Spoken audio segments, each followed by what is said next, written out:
It was an improved performance compared to what we saw against Algeria, but the Super Eagles still were unable to get a win. Last night they settled for a 1-1 draw against Tunisia. Nigeria took the lead through Kelechi Iheanacho, then had an opportunity to make it 2-0 and make the game fairly comfortable, but Iheanacho missed this penalty, or we should say the goalkeeper saved it, and then the Tunisians fought back, equalized, and that was how the game ended. So we will be discussing the takeaways from that game. Is Gennett on the right track? The tactics that he deployed, was it okay? The formation and everything that went on in that game, we will be looking at it. I'll also, of course, be looking at what happened in Europe last night. There were Nations League matches and other football encounters. We will be giving you details of everything that happened, and of course we will also be looking at other sports. Unfortunately, we have some bad news from golf. World number one, Johnson has tested positive for COVID-19. Remember that even Cristiano Ronaldo, we told you, he is now positive for COVID. Good morning and welcome to Sports Fiesta. It is live on 92.7 KFM, Benin City. My name is Saliu Ibrahim. They call me the Sports Ibrakadabra because I bring magic to sports presentation and analysis. Egosa Agekan, the Sports Maestro, is on the show with me this morning. Egosa, good morning and welcome. Let us begin in golf. World number one, Dustin Johnson, has tested positive for coronavirus. This is what the PGA Tour announced. He is 36 years old. He is now self-isolating and he has withdrawn from the CJ Cup, which starts on the 15th of October at Shadow Creek. With what is happening now, so many sportsmen being infected with COVID. Well, we thought it was, we've gone past the worst, but it seems it is coming back with a vengeance. Are we going to see another cancellation of sporting activities? Because when they first did it, we didn't even have that many sports people being infected. When they initially cancelled all sporting activity, it was because governments of different countries just felt, no, this thing is on the rise, so we should stop it. But now, with the lifting of restrictions, we are beginning to see sports people being infected with COVID.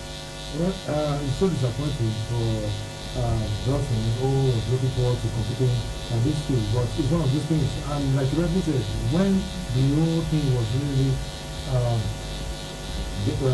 getting serious as at that point, we all thought, okay, it is wise for everyone to stay indoors. But then, for those that breached the coronavirus rules, we knew what they went through, the sanctions and all that. But now, things have restarted, sports have restarted, and we are now having players speak on strategies. Well, I think it is the best thing is that, or rather, the better part of it is that once they get they contract the COVID-19, then it takes them like a week, sometimes 9 days or 2 weeks, but at least to get back on their feet with the kind of medical science we have right now. Although somehow it's getting, it makes the athletes, feel, so bad, kind of, even when they are looking forward to competing at the tournament. But now that we have been told, or rather we know rather that, okay, once you contract it, these 2 weeks you'll be back on your feet. So all these guys contracting it, it's really affecting them not participating at that tournament because they could have done very well in that tournament. But there's nothing you can do. Once you get tested, you test positive with coronavirus, you just have to leave the camp so that it doesn't affect other people. And sometimes they are asymptomatic, which makes it, sometimes disturbing. You don't have the symptoms, but you have been told that yes, you are positive and you have to self-isolate. Well, in 36, maybe in the next 2 weeks, it returns to the Gulf response and we have to prepare for that tournament. Yes, it could be another of other people also contract where other tournaments are coming, but we just hope that athletes, will stay out of this, and maybe some of them will go out and meet families who have tested positive and from there they contract it. Somebody had a birthday celebrated for him, at the end of the day, can leave my hand. They're not allowed to retaliate to the camp because of what is going on right now. They just have to be very careful. They will go and put them and move them. When he last competed at the US Open, that was in September, and he finished tied for 6th in that competition. Then he said that he's really disappointed because he was looking forward to competing this week, but he will do everything that he can to return as quickly as possible. The PGA Tour said that Johnson will have the full support all through his self-isolation, and they will do their best to ensure that he comes back. We're also hoping and praying that he will make a full recovery from COVID. Now, let's go to swimming, and this is coming from Japan. 4-time world champion Daya Seto, he has been suspended for the rest of the year by the Japan Swimming Federation after, wait for it, he didn't test positive for any drug. He did not fight anybody. He had an extramarital affair. He's 26 years old and he has been banned for breaching the governing body's sportsmanlike conduct standard. So they tell their swimmers, you must be faithful to your wife, so you have to remain your wife or your husband. So if you do anything that is contrary to that, you break your marital vows, then you are going to get sanctioned. He's the reigning 200 meters and 400 meters individual medley world champion, and he was forced to step down as captain of Japan's Olympic team after he admitted to the affair. But he will be eligible to compete at the Tokyo 2020 Olympics, which is coming up in 2021. Well, first and foremost, one will ask, what will make you go out there and have extramarital affairs? Plenty. Even if, but she knows that once she does that, she'll get sanctioned, and there's nothing hidden under the sun. She could have been doing it, but he. he could have been doing it with other ladies when he's married, but now he's been found out, and they just have to face it. I think I like this kind of governing body that will ensure that all the athletes. Because in many parts of the world they'll tell you that is his personal affair, so don't get involved. It's a private life, but for them to have that kind of discipline, I think it's really good if every governing bodies can borrow a lead from this. But then some athletes will tell you it's their private life. It does not. You don't have anything to do with it. But since it is the rule. It's the rule in the governing body that you are not supposed to do it. Yeah. He has no choice. He must follow it. You have to follow it, because if there was no rule, then you have no right to question it. But all the same, I think this is good to serve as a lesson to others. But then I think as an athlete, it's good to be faithful. Remain with just one person. Sometimes it helps you. Most times it helps you to get to your destination rather than having extramarital affairs. Today you are here, well, then there will not trust in the family. You have to think, okay, my husband is in camp, not knowing that he is in different camp. So for me, I think it feels good. When he returns from the ban, continue from where he stopped. It was the person that exposed him. The Shukan Shinko magazine, they published an article in its online edition saying that Seto had visited a love hotel in September with a woman who was not his wife, and when he was caught, he apologized to everybody, and so he said, my careless act hurt my precious family and caused trouble and dismay for all my supporters, sponsoring companies, and many other people. With deep remorse, I would like to discuss with my family what to do next. And now he has been suspended for the rest of the year. But we know that this is not the first time that something like this is happening and has led to a fall from grace from a super athlete. Tiger Woods had this same affair when he was married, and when the wife found out, his wife Erin, it was discovered that he didn't just have an affair, he had multiple affairs, and it went on for years. And the woman, his wife, then said she just felt so disappointed and let down, not just by Tiger Woods, but by people around him who she also thought were her friends. Yeah. These were people who they will cover for him. They will tell them, oh, Tiger is with me right now, whereas Tiger is chopping the life of his head somewhere. So and of course, you know what happened? It led to domestic issues, and Tiger Woods got angry and was driving out of the house. He then hit, I think it was a tree now or a water hydrant. I think it was a hydrant that he hit, and that led to the press swooping, and then they discovered the affair, and everything just it led to so many big companies even withdrawing adverts, cancelling sponsorship deals they had with Tiger Woods, and he dropped from #1 to 300 and something, and he has not fully recovered. Since then, he's only been able to win one major. Nobody expected that he would be able to win that major, but then he went on, he defied all the odds, and he went on to win that major. So, which has really brought back his confidence, kind of. So, I just hope that. Yeah, but he lost his wife. Yeah, he lost her. And he dated Lindsey Vonn, the extreme sports athletes. Dated her for some time, but that relationship is over now. Well, he's so handsome that I won't blame him, because sometimes you have ladies, swapping on the, What do you mean? So because a man is handsome, that will give him the right to extramarital affairs? No, not really. But so a woman that is so beautiful too should be free to do whatever. No, it depends on how whoever she welcomes into a private. Yeah, you should be disciplined and say no. There will always be pressure. There's nobody that does not have pressure. Even people that are not excuse me, handsome or beautiful in quotes, they still get pressured. Yeah, so it depends on the individual to say no, just be disciplined. Otherwise you are going to fall. We are all humans and we know how these things work. And remember, even John Terry had that issue when he had an affair with Wayne Bridges' ex-fiancée, and it led to John Terry being suspended as a stripped of the skipper's band, and that of course led to Fabio Capello resigned. So when you do things like this, it has repercussions, especially if you are a public figure. And remember too, this guy in the Argentine national team who plays for PSG. Angel Di Maria. Not Angel Di Maria, the other guy. The other Argentine. What's his name now? He's a striker. Mauro Icardi had an affair. In fact, he even married her now.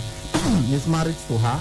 Mauro Icardi was a boy who, idolized what's the other guy named Maxi Lopez. And he went to visit him in his house. He took him in as his, just my boy coming up in football. And one thing led to another. Mauro Icardi is now married to the former wife of Maxi Lopez. That's what is causing serious friction in the Argentine team even today, and that's why he hardly gets invited, even though he is such a fine player. And all the others, including Lionel Messi, have said they don't want him coming close to them. That's really bad. That's really bad. Yeah. Somebody took you in at the end of the day. Even if it was, she was the former wife or president's wife, he has no. At the time, yeah, it was because of the affair that they broke up and everything just, so it's a serious problem that they are battling even till today. Okay, let's go to another story. Dina Asher Smith. Well, she is an athlete, fantastic 200 meters runner. She's a 200 meters world champion. She said she was relieved when the 2020 Olympics was postponed, and she feels like the reduced calendar presents athletics with significant opportunities. And this is what I also was thinking, that many of the athletes would even be happy, well, especially here in Nigeria, because our preparation is always shoddy. Yeah, so you will feel, okay, now they've postponed it. It gives you enough time to people like Wade Van Niekerk, who was injured. He said he was ready for the 2020 Olympics, but now that it has been postponed, it gives him more opportunity of getting into better shape. Yeah, that's the truth, and it's really good that they have the Olympics very legit, because though many athletes were really prepared and waiting for the kick of them, but when it was postponed, okay, others who were just coming back from injuries, trying to get full fitness, it was now a big advantage for them to also get the time to recover fully well before the tournament. And it is better for every athlete to be in their full fitness and be informed and getting set for the tournament, because it's the best, it's the biggest for now. When after the World Cup, the next biggest tournament is the Olympics, where you have the whole world coming together in different events. So for me, for a country to bring out the best, that best should be well prepared for the tournament. So I think it is really, really good that those ones are doing their best now. Some are taking part in Diamond League now. Some are doing the pre-tournament preparations events, to the Olympics. So I just hope that once the Olympics comes around, all the COVID-19, all that is disrupted and all that will get the best, and the most interesting international Tokyo Olympics. It's going to be huge, but I think it's good for the athletes to be in top shape. And for those that just coming back from injury, to get their fitness back for that, going to represent their countries. Well, he spoke to Eddie Han, the boxing promoter, on his BBC Sounds podcast, No Passion, No Point. Well, she said that we've never had a period where we have 4 global events back to back. The world will have the Olympic Games in 2021, then we'll have the World Championship in 2022 and 2023, then we'll now have the 2024 Olympics. So 4 global championships happening back to back. So she is really delighted with this, and that she believes that athletics, especially in the United Kingdom, has an opportunity in this period because they now have an opportunity to decide the long-term future of athletics, and she thinks that as a sport it has one of the biggest opportunities because of the reshuffle. All right, let's go on this break. We will be right back. Video to win for the 9 Mobile Mega Millions promo. 90 people go home and 1 million naira every day for 90 days. 2 people to win smartphones every hour, every day. The one who pass now the 10 million naira grand prize. If you not be 9 Mobile customer, move from our side or buy a new line. In addition to the plenty millions and smartphones, we go summer you with 1 gigabyte plus 500 naira airtime instanta plus up to 100% data bonus for 1 year. Recharge 200 naira and above. Make you for the win. Promo starts August 10th and ends November 7, 2020 and is approved by FCCPC. 9 Mobile. I'm tired of the poor power situation. Every time I stock the fridge, I come back to spoiled food. My dear, I am tired too. I think it's about time we go solar. Go solar? With Vertical Solar, we can go solar for as low as 36,000 naira monthly by paying in installments of up to 12 months. Really? Vertical Solar range of products can power household devices such as televisions, fridges, air conditioners, microwave, water pumps, electric iron, washing machine, and lots more. With extensive pay in installments plans up to 12 months with 10 years warranty. Wow, what are the benefits of solar energy? We are talking uninterrupted power supply, no monthly electricity bill, zero noise and smoke emission, and reduced generator maintenance cost. Where is Vertical Solar located? Number 28, Country Home Material Road, off Ajib Junction, Sapler Road, Benin City. You can call them on 0816-170-1105 or 0703 623-4843. You can also send them an email on info@verticalsolar.com.ng. Vertical Solar, your lifetime power partners. Malaria don't let me back in you. Now the time don't reach me, my life go show and win. Oh yeah, so malaria, say bye bye to me, malaria. Them don't reach me to collect your mumu button for malaria hand with Malak. The better medicine from May and Baker. We don't make products past 75 years. Malak contains dehydroartemisinin piperaquine, where they work inside body for up to 6 weeks and they stop malaria from knocking you past bones. All you need to do is to take 3 tablets for 3 days and the medicine goes summer the malaria come out your body sharp sharp. Now the power of Malak be that. Malak, your control button for malaria. Is there pharmacy way they near you? If symptoms persist after 3 days, make you go see a doctor. A product of May and Baker.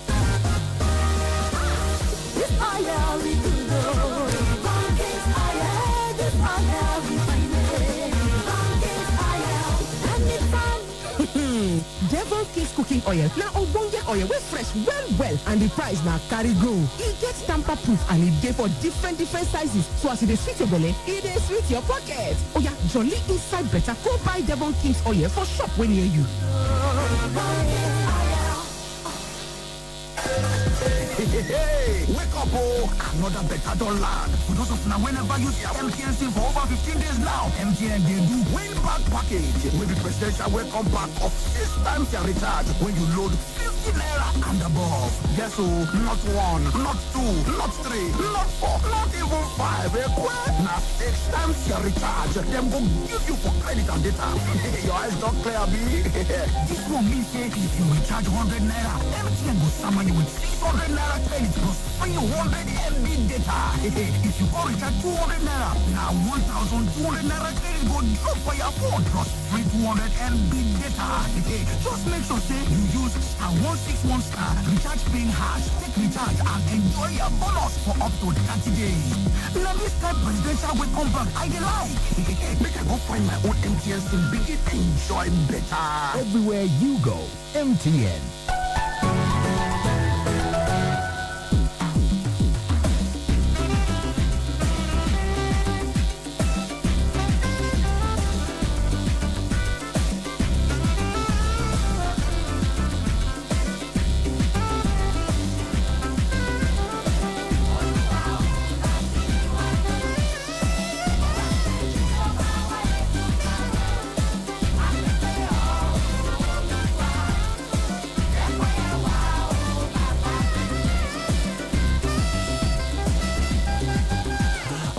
Welcome back. The mighty Super Eagles of Nigeria were in action last night against the Carthage Eagles of Tunisia, but none of the birds could fly higher than the other, so it ended in a draw, 1-1. Kelechi Iheanacho got the first goal for Nigeria, and then towards the end of the first half, the Tunisians equalized. Takeaways from that game: Nigeria had an opportunity to make it 2-0, but Kelechi Iheanacho took a very tame penalty. Well, I know you can't miss penalties, the goalkeepers can't save it, but come on, let's there be an effort to really score. He came, ran up, then stopped. So when you stop like that, you want to watch where the goalkeeper was diving to. I thought the goalkeeper was already diving to his left, and Kelechi Iheanacho still puts the ball there and he caught it easily. Well, sometimes it happens, you know, no matter how big a player is, penalties, sometimes you get them converted, sometimes you miss some. But yesterday, if he had been able to get that in, it would have been a 2-1 win, and you know, a brace for him on the night and a victory for Nigeria. 2-1. Maybe if he had scored, the game would have been completely different. Perhaps Nigeria would have so much confidence that they will go on to score more. But then I think it we also take some positives in the sense that some players also made their debut. And for Iheanacho, I think I have to give some credit for the way he scored that first goal. And I thought he has something else, you know, in his mind, but he just threw that ball back and created space for himself and just place it there. The goal was fantastic. It showed the striker's instinct. He showed great upper body strength, and then was able to turn and hit the shot. Yeah, hit this marker, and that was really good. And for the players that also made their debut, Siri Desas, you know, and Chidera Ejuke, who plays for CSK Moscow right now and is, you know, always returning. Ejuke, when he came in, I thought he was fantastic. That guy has got some great dribbling skills. So playing him in the wings or maybe in the number 10 position, I think Nigeria has a real quality player in Ejuke. Yeah, it's good. Somebody like Ejuke should play, maybe if he's starting from the flank and you have somebody like Aribo who's really good as a number 10 in that middle of the park, and maybe you have Aribo pulling out, then somebody like Ejuke can always come because we have so many flying wingers. Yeah, Samuel Moses Simon, Kalu, and Samuel Chukwueze. So we have wingers. Somebody like Ejuke who's really skillful can come into the middle and see how he can orchestrate things from that place. So I think when you have guys like this, I think for generation right now, he has abundance of talents right in his hand. All he needs right now, give us, you know, formidable first 11, in fact, first 22, you know, formidable ones before you start thinking of adjustments and all that, because we are going through a round of qualifiers for the African competitions and the World Cup. So you can't tell us we are still rebuilding. We've gotten a whole lot. So if the likes of NDD they are not around, they should have players who can also hold their own and, you know, make us not to feel the absence of these established players, you know, was the reason for defeat and all that. So I think the job, you know, has really started, and thank God he has someone like Yobo, who was also a main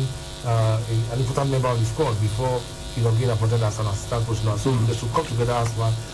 Let's look at the personnel that Jennifer deployed yesterday.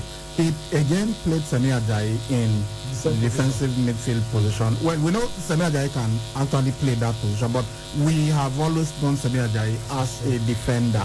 Yeah, that's what we know him as. Now you had natural defensive midfielders on the bench.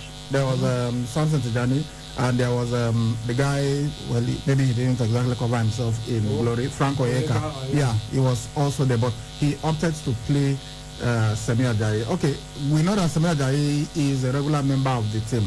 Why not, bring on those other guys? Natural. Yeah, just to see what they can do. Why play somebody if we are playing Semi Ajayi in the position that we know this is where he will really be competing for? Because if once Wilfred Ndidi is okay, once Genekare Etebo is okay, Semi Ajayi will not play that position. We know that, but we know that even with the other central defenders fit, Semi Ajayi can still compete with them. So why play him in the defensive midfield position when you had natural defensive midfielders on the bench? Maybe he felt okay. Maybe he has watched some of his games where he was, played in that position. But all the matches I've watched at West Bromwich Albion, he has been the central defender. But sometimes, as a coach, you could just let me see this player will be okay in this position. Then when I have issues, it could be in the center. So it means that maybe it's building. It means that whenever Ndidi is not available, whenever Genekare Etebo is not available, Semi Ajayi will play in the defensive midfield. That's what he's trying to do, but I think it's not working out for Semi Ajayi. And we are seeing that that place is not going to be, fit for. Yeah, because that clearly going forward, it's not going to be his position. Yeah. If the performance yesterday was better than the one we saw against Algeria, but still, isn't his position. Then the experiment with Ahmed Musa as the striker. But I thought it did not work. For me, it wasn't effective. Yeah, he got a penalty, and I think it was the one that made the pass for Kelechi Iheanacho. But it was largely ineffective. I did not see him run into positions where the midfielders and the wingers can give him the ball. Well, the reason why for me, I thought that he made Ahmed Musa the central striker. Maybe it was to, put some pressure on the defenders of the Tunisia. Maybe would you not put pressure? Cyril Dessers does not have pace. Yeah, no, that doesn't have. Will you not still put pressure with a natural top 9 in that position? Well, yeah, it will. But will Ahmed Musa not have been more effective playing as a winger than the one that he did? Yeah, because even if he plays from the right or left, he knows how to cut in and use the left or cut in from the right, left. So why play? There were 3 natural wingers on the pitch yesterday when we started. There was Samuel Chukwueze, there was Moses Simon, and there was Ahmed Musa. So you've got 3 guys who could play as the right or left winger, or 3 of them playing at the same time, one of them masquerading as a striker. But then I think I've also seen, for instance, when Ronaldo at some point was playing as a center striker for Real Madrid, he was scoring goals from there because that was the club stuff where you have different players from different countries, opening up for him. That's something that Ronaldo has done several times over his career. It worked at that point. He was wearing jersey number 9. It worked for him, but yesterday I thought Ahmed Musa, with his pace, could also, he's a pass predator on his own, and he could score. He could also lay passes for Kelechi Iheanacho to score. So yesterday I think did it work? That's my question. Did that experiment of Ahmed Musa? No, it did not. It did not work the way we expected it to work. But I think if it's something that gets to repeat all the time, maybe it will work. But for now, Ahmed Musa is not getting any younger, and I think it's time for the younger players to start coming in. Yes, he's a winger. He could also play smart from that wing. Now the center strikers to take their position. Overall, Genekare himself said that the results could have been better, but they will take positive from it. We played 2 international friendly games, lost 1, drew 1, and these were against teams that are lower ranked than Nigeria in the current FIFA World Ranking. So that means that we do not expect any bump in the next couple of FIFA rankings that they are going to release. Nigeria is at the moment 29th in the world and 3rd in Africa. Well, we'll have to wait and see what will happen when the next round of the rankings are released. Okay, Super Eagles couldn't get a win, so it was a draw yesterday, and before that they were beaten 1-0 by Algeria. We are in the sponsored segment now, so let's take a message from our sponsor, BetPay. It's time to win very big. Feel the excitement at www.betpay.ng, the sports betting company that rewards you whether you win or lose. Stay on top of the action wherever you are. Get the best odds, 150% deposit bonus. Cash out anytime. Accumulate your bonus. You can deposit and withdraw instantly, 247 and much more. Register now at BetPay to start winning. You can also become a BetPay agent and earn fantastic commissions and bonuses. Visit www.betpay.ng. BetPay. You stay, we pay.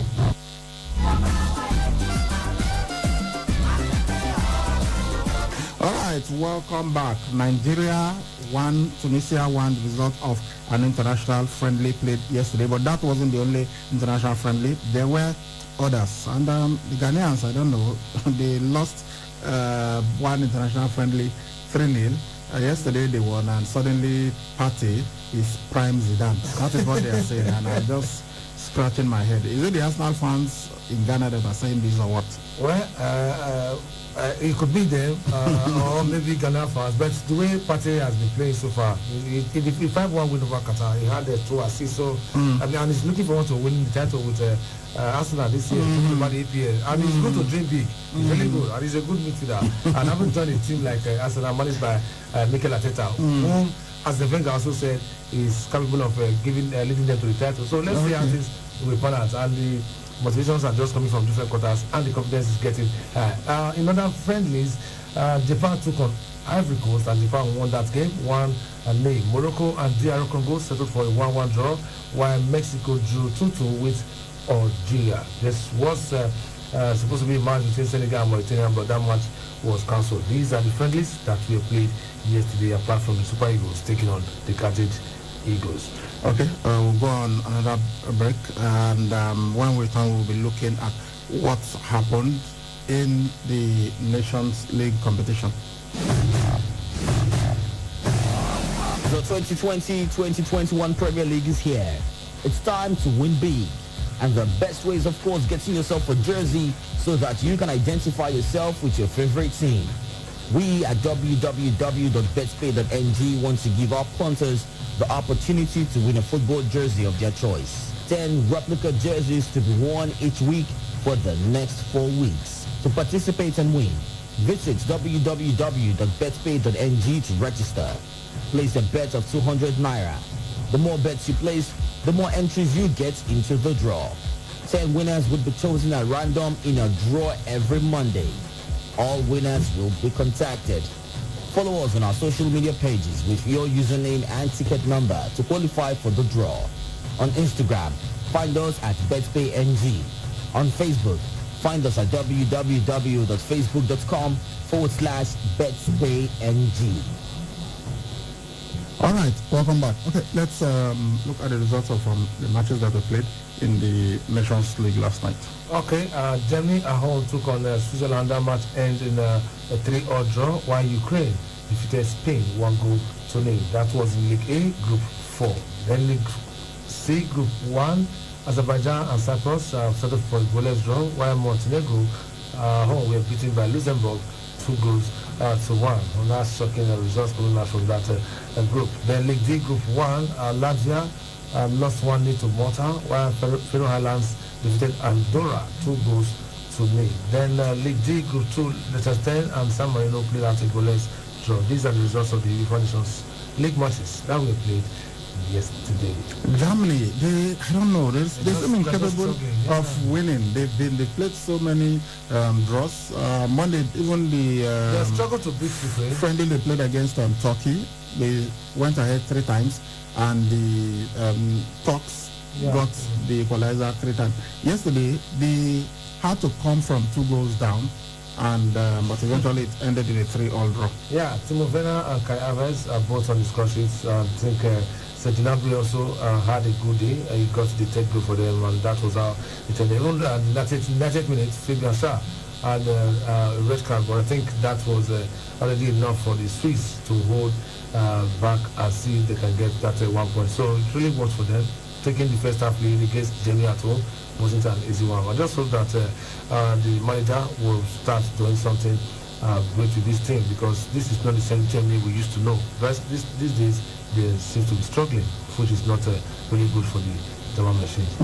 And they failed to take advantage of the slip-up characteristic of Spain, who lost 1-0 to Ukraine. That's their first loss in almost 2 years. Yeah, for Spain, I never expected that, but sometimes it happens. Even their last game, they had to struggle. They played that, they won 1-0, then drew goalless in the friendly with Portugal. But Luis Enrique and these guys, I think they'll come good because this is a group that are going to do very well. So they're ever going to go far to win the tournament if everything goes according to plan for Luis Enrique.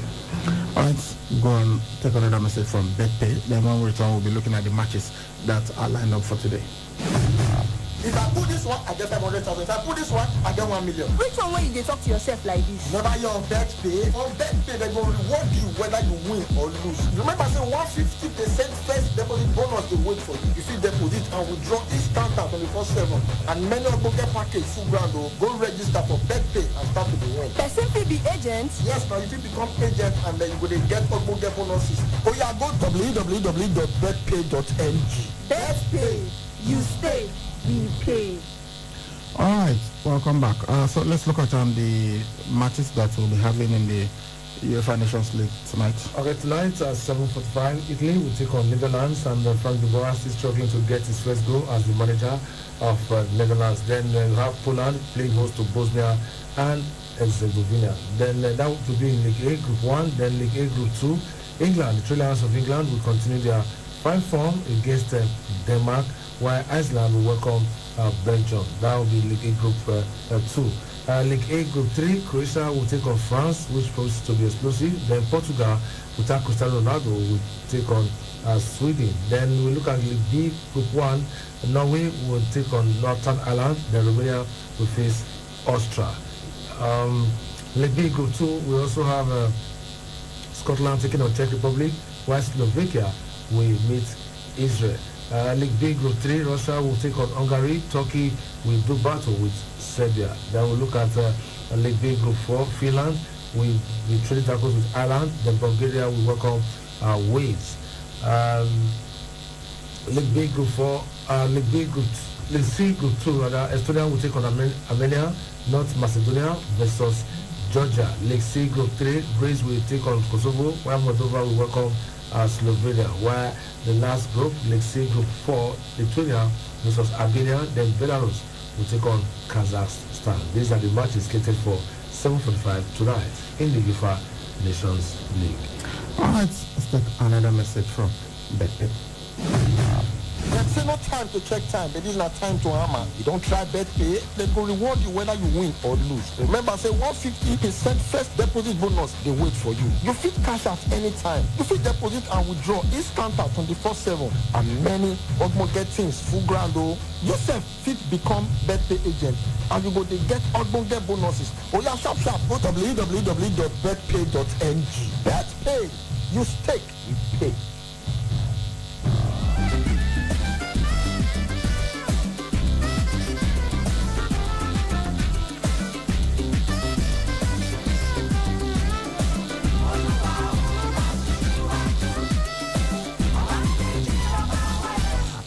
Welcome back. It is the Horn Straight on the show this morning, and let us look at this story. Well, I said yesterday that I suspected that if they do not handle this issue very well, we might have a breakaway league from some of the big clubs, and that's exactly what the Football Association chairman is saying. You know that there is this thing that is called the Project Big Picture that is being pushed by Liverpool and Manchester United, and they say some of the big six clubs are not really into it.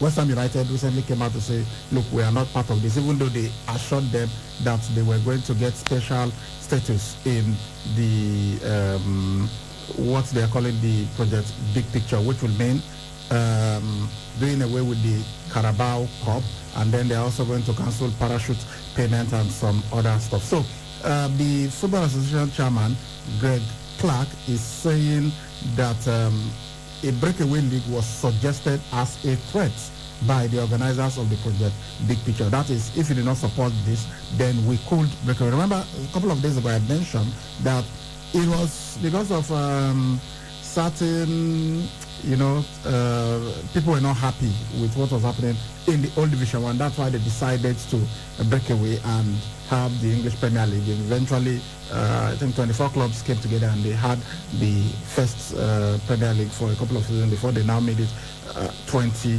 teams. So from what's the big picture, what they are proposing is that the Premier League will be reduced from 20 to 18 clubs, and they are going to scrap the Carabao Cup. Then the EFL, that's the Championship, League 1, League 2, they will get 25% of all future TV deals plus £250 million. Fan groups of the Big Six, Arsenal, Chelsea, Liverpool, Manchester City, Manchester United, and Tottenham, they have criticized the plan. So the fans of these clubs that are spearheading it have said, no, we don't want it. It's really Liverpool and Manchester United that are pushing this. But we know that Manchester City, Tottenham, Chelsea and Arsenal are also members of the Big Six. So there are fans who have said, no, we do not want this. Some EFL clubs, they said support for the plan was almost unanimous among member clubs, but this was later disputed. But of course, we know that the chairman of the championship has accepted this. Even in fact, he wants it to be he wants the proposal to be activated immediately. But FA chairman Greg Clark said he was involved in initial discussion with the backers of the big picture, but then he withdrew, and he said change must benefit clubs, fans, players, not just selective balance sheets. With knowledge of senior board members and our CEO, I participated in the early stages of discussion. However, when the principal aim of this discussion became the concentration of power and wealth in the hands of a few clubs with a breakaway league mooted as a threat, I discontinued my involvement and cancelled a more consensus-based approach involving all Premier League clubs. Our game needs to continually seek to improve, but benefit needs to be shared. That's what he said. Yeah, he's talking from his own perspective, and he feels that for Manchester United and Liverpool, well, they are pushing for it in their own best interest, but they are not supported by the rest and the fans as well. It will not go on because they are not the only clubs, in the EPL. But we need to have been able to, ensure that the FA has to, come down to reduce it from 20 to 18 and some other things, also lined up. I think it's something that they have to do collectively. It's not something that Liverpool or United will just come out. Yes, it's good to come out with proposals, but if the proposals we are coming out with, they are not being backed up or supported by others, then it will be difficult for it to, to go on. But I think they want to make it like the Bundesliga where you have a team close. It's not going to be easy, so it will take time. But let's say if others will see light at the end of the day from what they are thinking. But if they feel that, well, the people against it are much more than those supporting it, then it will be difficult for it to stand. Okay, that is the situation. We hope that everything will work out well eventually. The EFL chairman, Rick Perry, said this was in the best interest of football in the country, and he praised both Manchester United and Liverpool for coming up with the plan. According to him, this is two of our great clubs showing leadership and exercising responsibility. The message from Liverpool and Manchester United is that they do genuinely care about the pyramid. However, the Premier League, they thought the plan could have a damaging impact on the whole game, and the Department for Culture, Media and Sports said it was surprised and disappointed by backroom deals being cooked up. A representative of the British Prime Minister has also criticized this deal, and people have said, some members of the Big Six are saying that before they will even start giving support to the EFL, they want the EFL chairman, Rick Perry, to resign. That they don't want him there. It seems he's the one causing some of the problems that they have. Okay, let's look at your text messages now before we go to blow the final whistle. But this is a distress call. We heard that there are armed robbers on the Benin Auchi Road at a place called Oge. I think that's maybe close to the Ogbemodia farm. Said no police presence. So please, we are appealing, law enforcement, please let us find a way to go and rescue people there, please. The thing they said they have they are setting up another anti-robbery unit called SWAT, Special Weapons and Tactics. Remember when we were growing up, we used to watch this. But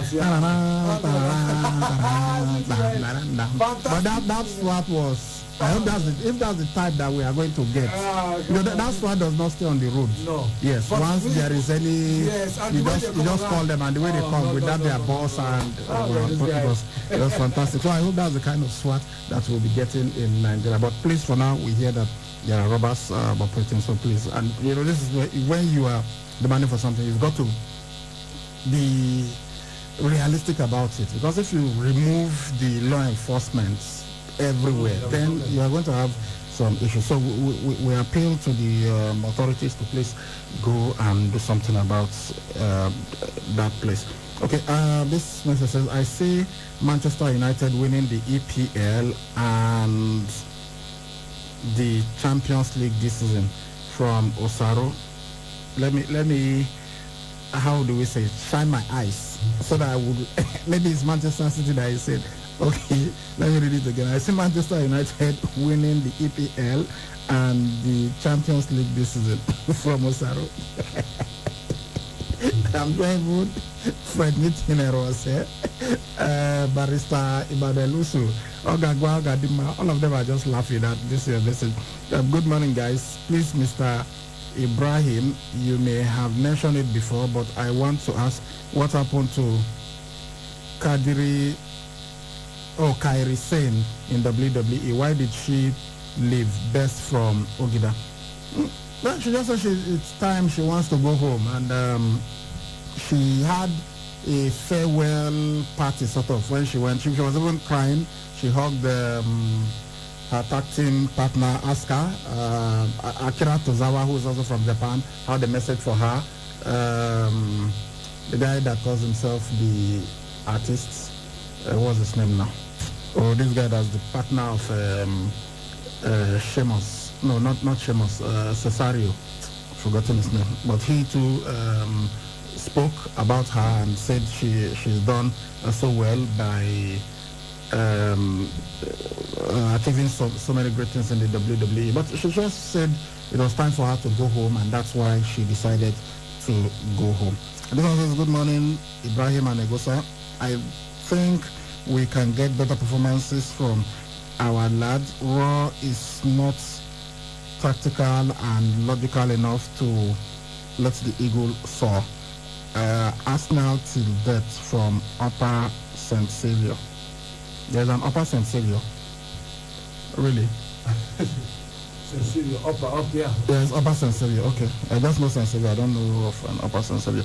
Good AM Sports, Lions and Tigers. There you go. They're not Lions or Tigers. I was grossly disappointed at the Eagles last night. I am beginning to lose patience with the coach. The team can't string 5 passes together. How come the coach still made the same mistake again? They didn't play fast-paced soccer.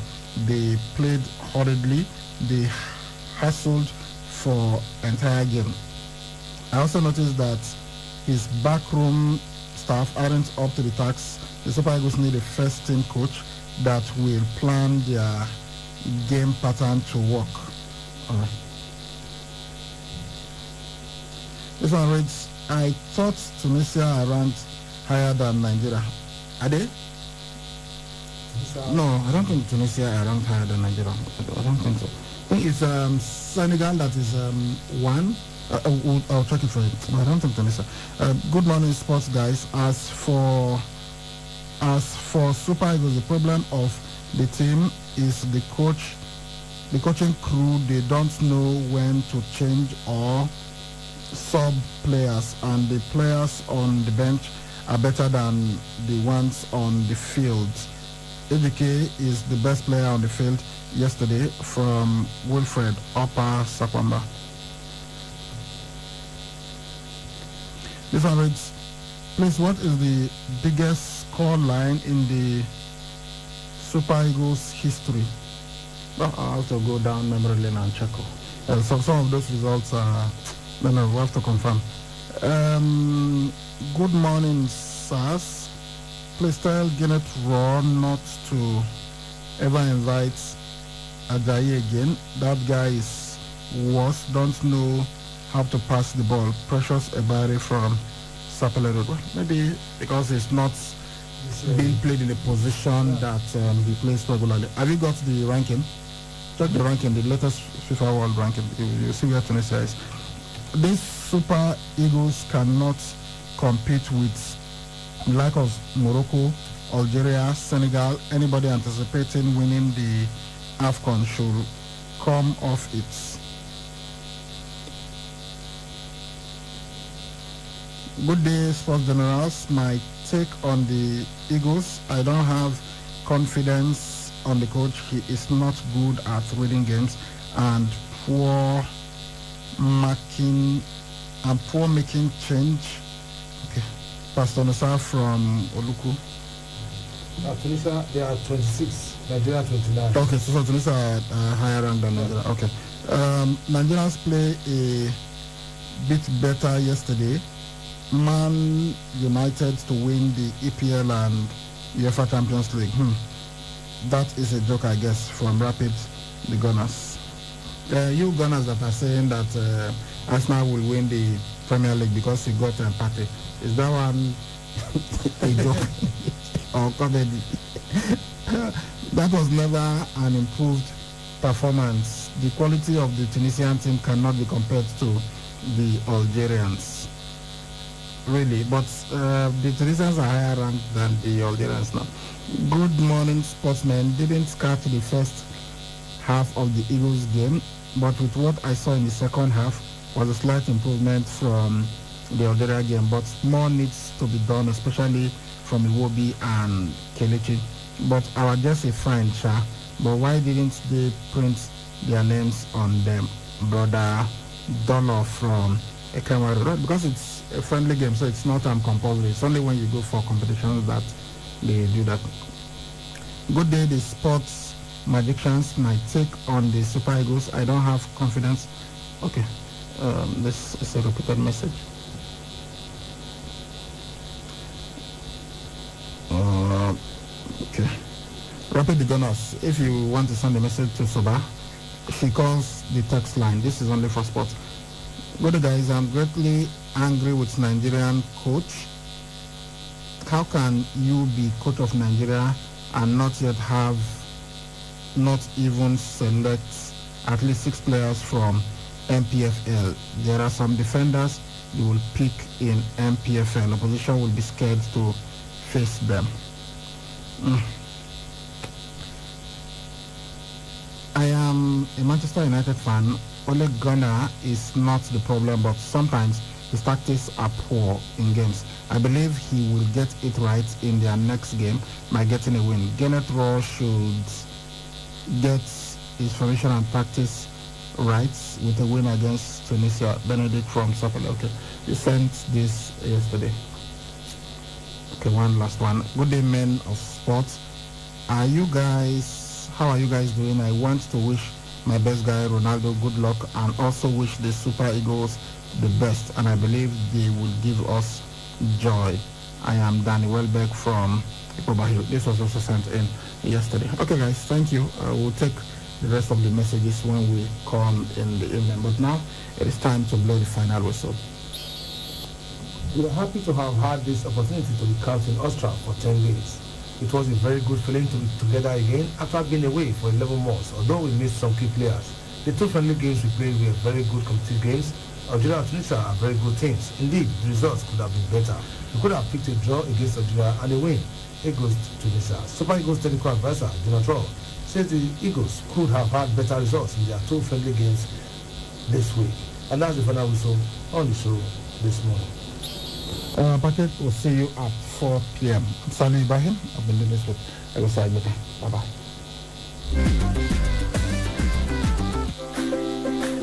Trying to get or receive information through all corners of the globe requires unprecedented internet service. At Wireless NG, we provide fast, reliable, and affordable unlimited broadband internet service to homes and businesses. Service is currently available across Lagos and Benin. Visit us today at Wireless NG, 5 Ramaya, Ikenede Street off PZ Sapler Road, Benin City, or our marketing office, 70 Olowo Complex, Airport Road, Benin City, or call 0807-887-9960 or 0703-672-9147. Wireless NG, erasing internet boundaries. What did happen, my people? My name is Justin, and I'm maybe the best stylist for this city. See, I sabi Afro, 1 million braids, mohawk, and dreads. Even if you want me your hair smooth like egg, I sabi that one I said. I play with my customers that they use me play. They love me die because once they show, they don't need to talk anything. Me, we don't run the matter because I sabi what they want. What they work for one customer different from what they work for another customer. But see, I they give them correct treatment as per stylist we sabi there. Data and credit are wolf will sabi you like the back of your hand. Plus including other correct yafu every day. Turn am more on top MTN for me. Open your phone, make you dial *121#. Make enjoyment carry you go everywhere you go. MTN.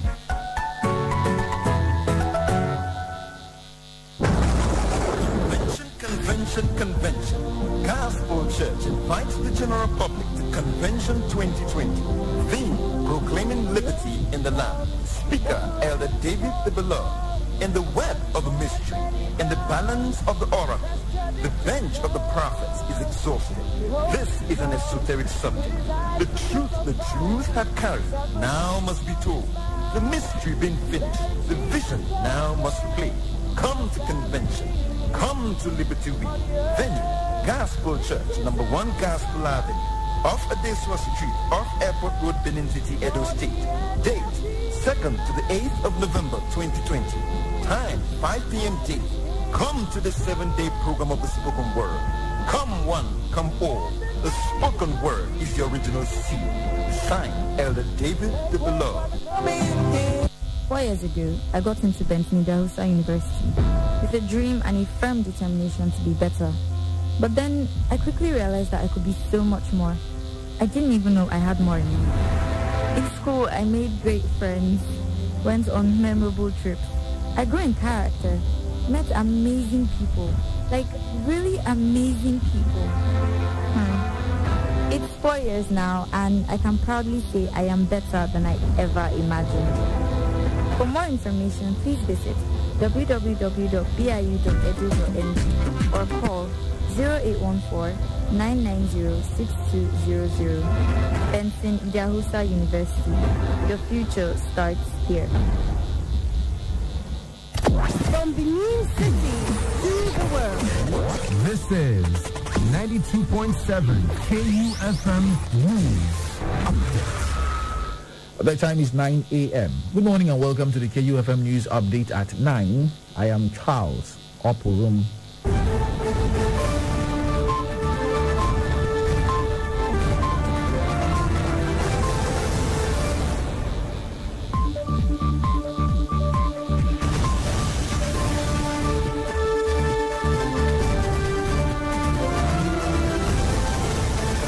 President Muhammadu Buhari has requested the Senate to confirm the nomination of his special assistant on social media, Loretta Onochie from Delta State, as a National Electoral Commissioner of the Independent National Electoral Commission. Also nominated were Professor Mohammed Kala, National Commissioner from Katsina State, Professor Kunle Ajayi from Ekiti State, and Saidu Ahmad from Jigawa State. Buhari, in a separate letter to the upper chamber, also requested confirmation of appointment of 3 executive directors of the board of the Federal Roads Maintenance Agency, FEMA. The Presidential Panel on the Reform of the now disbanded Special Anti-Robbery Squad, SARS, has approved the 5-point demands put forward by youths that have been protesting across the country. This was disclosed by the Special Advisor to the President on Media and Publicity, Femi Adesina. The approval was announced at a multi-stakeholders meeting attended by leaders and representatives of civil society organizations in Nigeria, activists from the entertainment industry, the NSAS movement, and development partners. The Inspector General of Police, Mohammed Adamu, has set up a Special Weapons and Tactics Team, SWAT, to replace the disbanded Special Anti-Robbery Squad, SART. The prospective members of the new team, who would undergo tactical training next week, will undergo a psychological and medical examination to ascertain their fitness and eligibility for the new assignment. A statement by the force spokesman, DCP Frank Mba, in Abuja on Tuesday, disclosed that the personnel from the police commands in the southeast and the south-south will be trained at the Counter-Terrorism College, Norwa Tai, River State. Those from the police commands in the north and the southwest will be trained at the Police Mobile Force Training College, Ende, Nasarawa State, and the Police Mobile Force Training College, Ila Orangu, Osun State. The governor of Ondo State, Rotimi Akeredolu, and his deputy, Lucky Ayedatiwa, have received certificates of return from the Independent National Electoral Commission. Akeredolu received the certificate from the Ondo State INEX Resident Electoral Commissioner Rufus Akeju at the headquarters of the commission in Akure on Tuesday. Meanwhile, Governor Akeredolu on Tuesday visited President Muhammadu Buhari at the Presidential Villa, Abuja, shortly after collecting his certificate of return from INEC. The Nigeria Center for Disease Control, NCDC, is reporting 225 new COVID-19 cases in 11 states across Nigeria, with the total number of confirmed cases in Nigeria now 60,655. Lagos has 165 of the new COVID-19 infections, FCT 17, Rivers 13, Ogun 12, Niger 8, Delta 4, Ondo 2, Anambra, Edo, Ekiti, and Kaduna 1 each. There are 63 COVID-19 patients discharged across Nigeria in the last 24 hours, with the total number of successfully treated cases rising to 50,006. At least one more COVID-19 death has been reported in Nigeria, with national death toll puts at 1,116.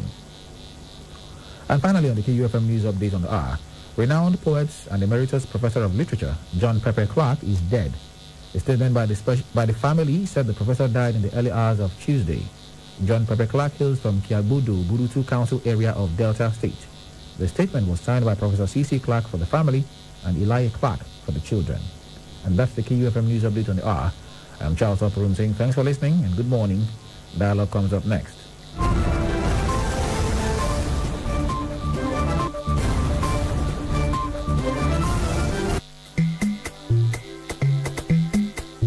For yourself, oh, this not be the one you go take on the ear here, oh. You must check your eyes, see, so that you self go enjoy what the other people they enjoy. Who you Technica, the generator headquarters where they make everybody enjoy generators of all sizes and models for affordable price. Whether not the small one for Baba Shop or I've been a big Perkins generator for factory and big building. Who you Technica, the place for generators, spare parts, grinding machine, peppermint, and others. Mention the name and size of generator where you want. Bakam, who you Technica get them. For the kind of money where they your pocket. Bakam, who you Technica get them. Go check your eyes, see for the generator headquarters. Who you Technica, 79, 81 and 83 Mission Road, Benin City, and all other Who you Technical branches. Who you Technica, affordable products for everybody jollification. All the programs.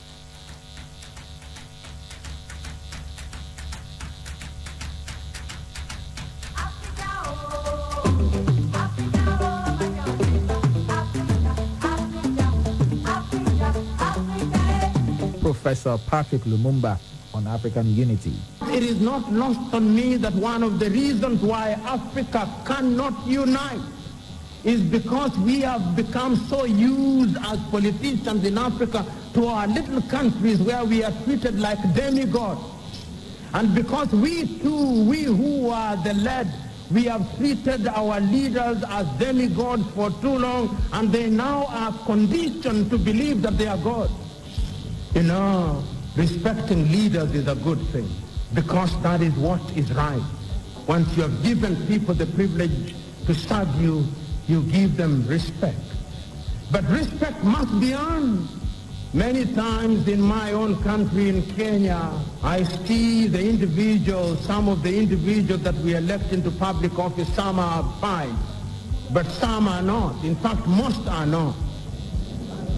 And in my rural village, they elect some semi-illiterate individual who everybody knows is semi-illiterate, and everybody knows he is not wise. But the day after his election, when he attends a forum such as this, those who invite him to speak will say, let so and so whom we elected yesterday share his wisdom with us. And I want to assure you that there is no magic in the ballot box. If you are a dunderhead, the mere fact that you have been elected does not convert you into anything. You just remain an elected dunderhead.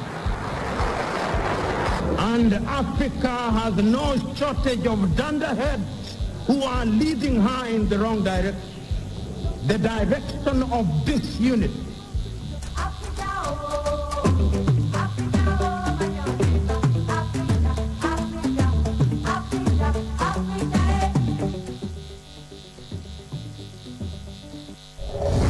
Join the conversation on KUFM's Dialogue as we introduce written voices.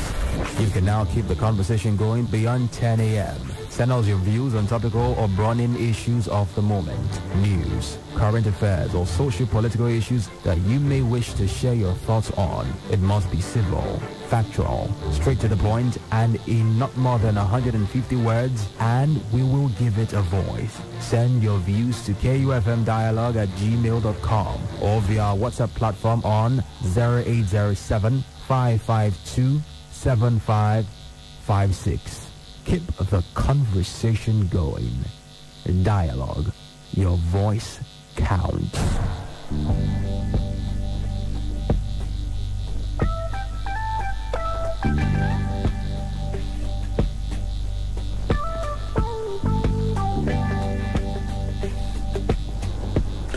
All right, good morning. Welcome to the program Dialogue on 92.7 KUFM Benin City. My name is Charles Opagum, and of course, time check now is 9 minutes gone past 9 a.m. on the radio. We'll check out one or two messages here before we get into our conversation fully.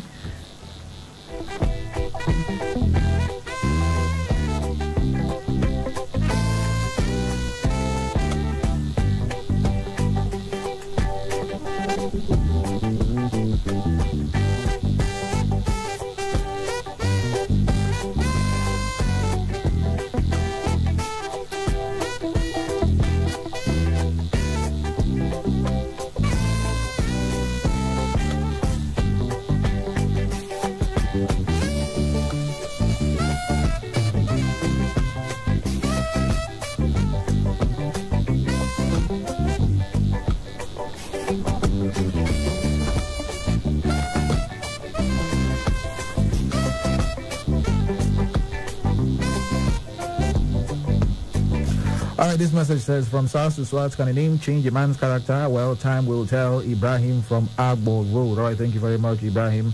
Okay, and this one says, I agree, Charles, with KUFM. Dragging Governor Obaseki to the tribunal is unnecessary. People voted massively for him, and this is coming from Joseph from Sapele Road. All right, thank you very much, Joseph. Okay, and still on the messages, let's check out maybe one or two more before we now get into the conversation full, because we have a lot. We have a bumper interview here. Good morning, Jerry. Okay, who is asking Chacha to leave her husband, or she's looking for ways to be in the news since it has been... Okay, so this is referring to the one where she says she's not going to be... Okay, thank you very much. That's it. We'll have to take a short break, and when we come back, the conversation continues. Stay with us. Join the conversation on KUFM's Dialogue as we introduce written voices. You can now keep the conversation going beyond 10 a.m. Send us your views on topical or burning issues of the moment, news, current affairs, or social-political issues that you may wish to share your thoughts on. It must be civil, factual, straight to the point, and in not more than 150 words, and we will give it a voice. Send your views to kufmdialogue@gmail.com or via our WhatsApp platform on 0807-552-7556. Keep the conversation going. Dialogue. Your voice counts. Welcome back. Now, the EndSARS protests have spontaneously taken place across Nigeria and beyond. It has seen young people, youths, come out in droves to demand an end to the rogue police unit called the Special Special Anti-Robbery Squad, or aka SARS. This is not the first time this is happening, as we are constantly or consistently inundated by stories of police brutality and sometimes even extrajudicial killing, usually attributed to SARS. Interestingly, after initially resisting the demands of the protesters, saying nope, the money that was spent on SARS will make sure that SARS cannot be disbanded, the IGP eventually bowed to pressure and decided to bend over backwards and announce the dissolution of SARS. But even this appears not to be enough to calm the protests, as we have seen them continue. A total reform of the police is demanded. But how far up does this reform have to go? On the program this morning, we will have the privilege of the experience of a former Inspector General of Police, IGP or ex-IGP Solomon Arase, and he's going to be joining us this morning. Okay, we have former IGP Solomon Arase on the line this morning. Good morning, sir. Good to have you. Good morning, sir. Thanks for having me. Okay, so Mr. Arase, I'm sure as any other Nigerian, you must have been aware of the ongoing protests going around across Nigeria demanding an end to SARS. SARS has been ended, but the protests have not abated. They have demands such as a complete reformation, a complete reform of the Nigeria police. So this morning we are going to call on your experience. First of all, I'd like you to share your thoughts with us on the protests generally and why you think the protesters, what you think about the protesters, and if they are right to continue protesting. Well, thank you very much, Charles. Protest in a democracy is something that is legitimate. People should be allowed to vent their views. But then, when you are doing that, you should also have in mind that where your rights stop, that is where the rights of other Nigerians begin from. The idea, I'm in support of what they are doing. They've done well. At least the IG has listened to their cries and disbanded SARS. I think I will advise that the protest for now should abate and allow the force management to take a look at the issue of the formation of the Nigerian police force. I am sure you are also aware that this is not the first time we are talking about reforms in the police. We've had about 4 of them. It is not about the reforms, it's about the implementation of those reforms. When you talk about reforms, then you must be able to carry it through to its logical conclusion. So I will want to appeal that the youth should allow peace to reign for now, because when you start blocking the highways, you are also impacting negatively on the economy. You are disturbing other law-abiding citizens from going about their lawful duties. So I think for now we should be able to allow some peace to reign and give the force management the opportunity to see how they are going to implement the reforms they want to do. All right. Okay, so now let's come down to the reforms in the police. I mean, interestingly, you said it's not even about reforms, but implementation of the reforms. Yes. You were the IG between 2015 and 2016. So basically, you've been there, you've seen it all, you've done that. But a lot of questions come up about the Nigerian police. Even the policemen themselves. We that are journalists have tried to conduct some sort of investigative journalism, and we've discovered so many things, that we would like for you to address here. So let's talk about the police. We understand that the police is supposed to be funded. There is a budget for the Nigerian police. I mean, annually, money is voted for the Nigerian police. But we see situations where you go to the Nigerian police to issue a complaint, and they say, bring money for paper. You want to go and do something, they say, bring money to fill the vehicle, and even documents that are supposed to be classified documents, maybe bail bonds, arrest warrants, and all that, are now in the hands of civilians who are selling these things out to people. I mean, what happened? The monies that are meant for these things, how is it usually disbursed from the monies that are allocated to the Nigerian police? Charles, the truth about it is that when you make a budget, You say, okay, you are budgeting for an organization. The actual budget is different from the envelope that you are given. There's what they call the envelope budgeting system. So, for instance, you say you are going to budget maybe about 10 or 15 or 20 billion to the Nigerian police force. That is your budget. But what the government, if the National Assembly approves that, what the executive may end up giving to the police will be envelope budgets. That is what they think they can afford. Don't forget that there are other contending national issues they have to deal with, issues of infrastructural development, schools, hospitals, and other things. So the budget you see on paper is not actually the actual budget that are released. I told you that in 1999, when the Obasanjo came on board, he set up a presidential committee, and they came up with a 5-year development plan between 2000 and 2004. And there were 9 items on that agenda. All these issues that you have just mentioned were part of, how do we fund the police force adequately? How do we ensure that their barracks, their living conditions are improved? Because that also affects their psychological approach towards, law enforcement management. But the issue we're talking about, Charles, is not only a national issue, it's a global issue. When you talk to any security manager anywhere in the world, there is always this, mix between manpower and funding, deficits. The issues are always there, so you can never have enough. You asked me a question, that, yes, I was an IG for about 18 months from 2015 to 2016. Managing an organization like the police, requires a lot of critical thinking.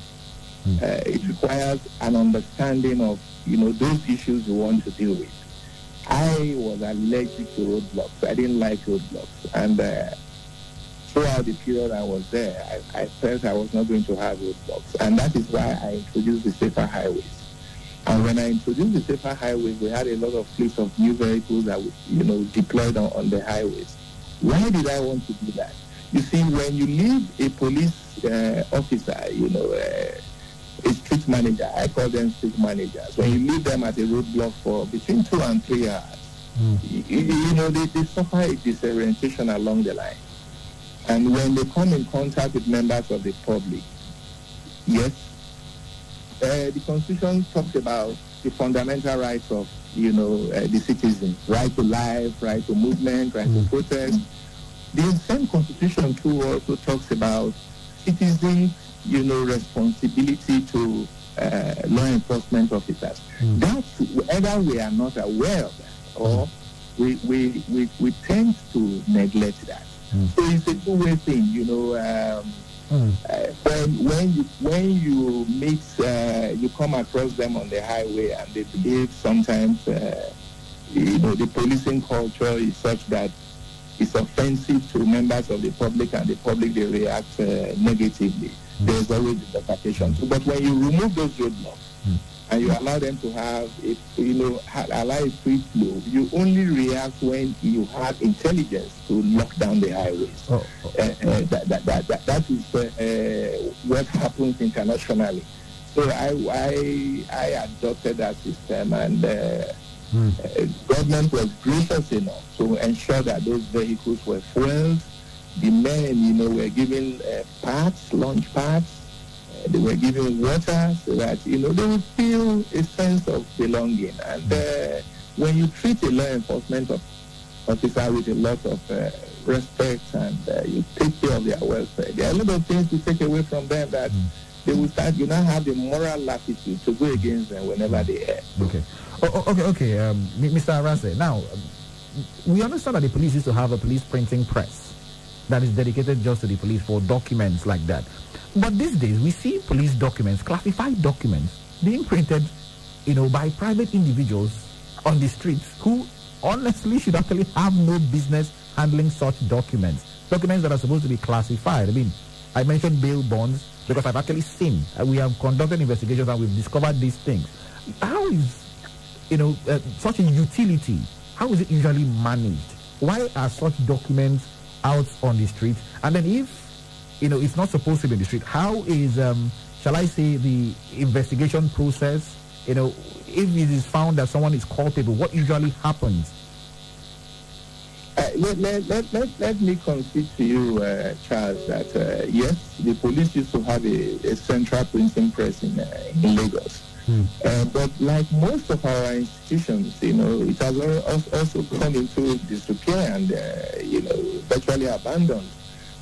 So when you have these issues, it is a systemic problem. It is not, you don't pigeonhole this thing against the police as it were.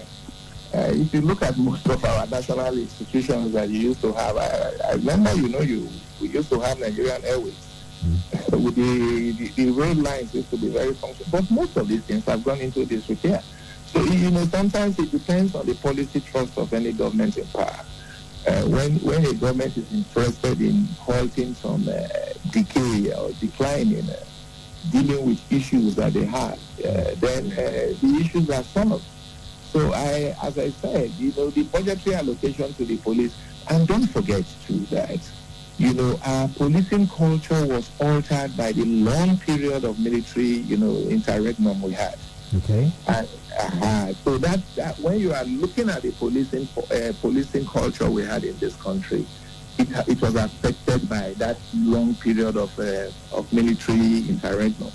To the extent that there was even an embargo on recruitment from 1993 under the military regime.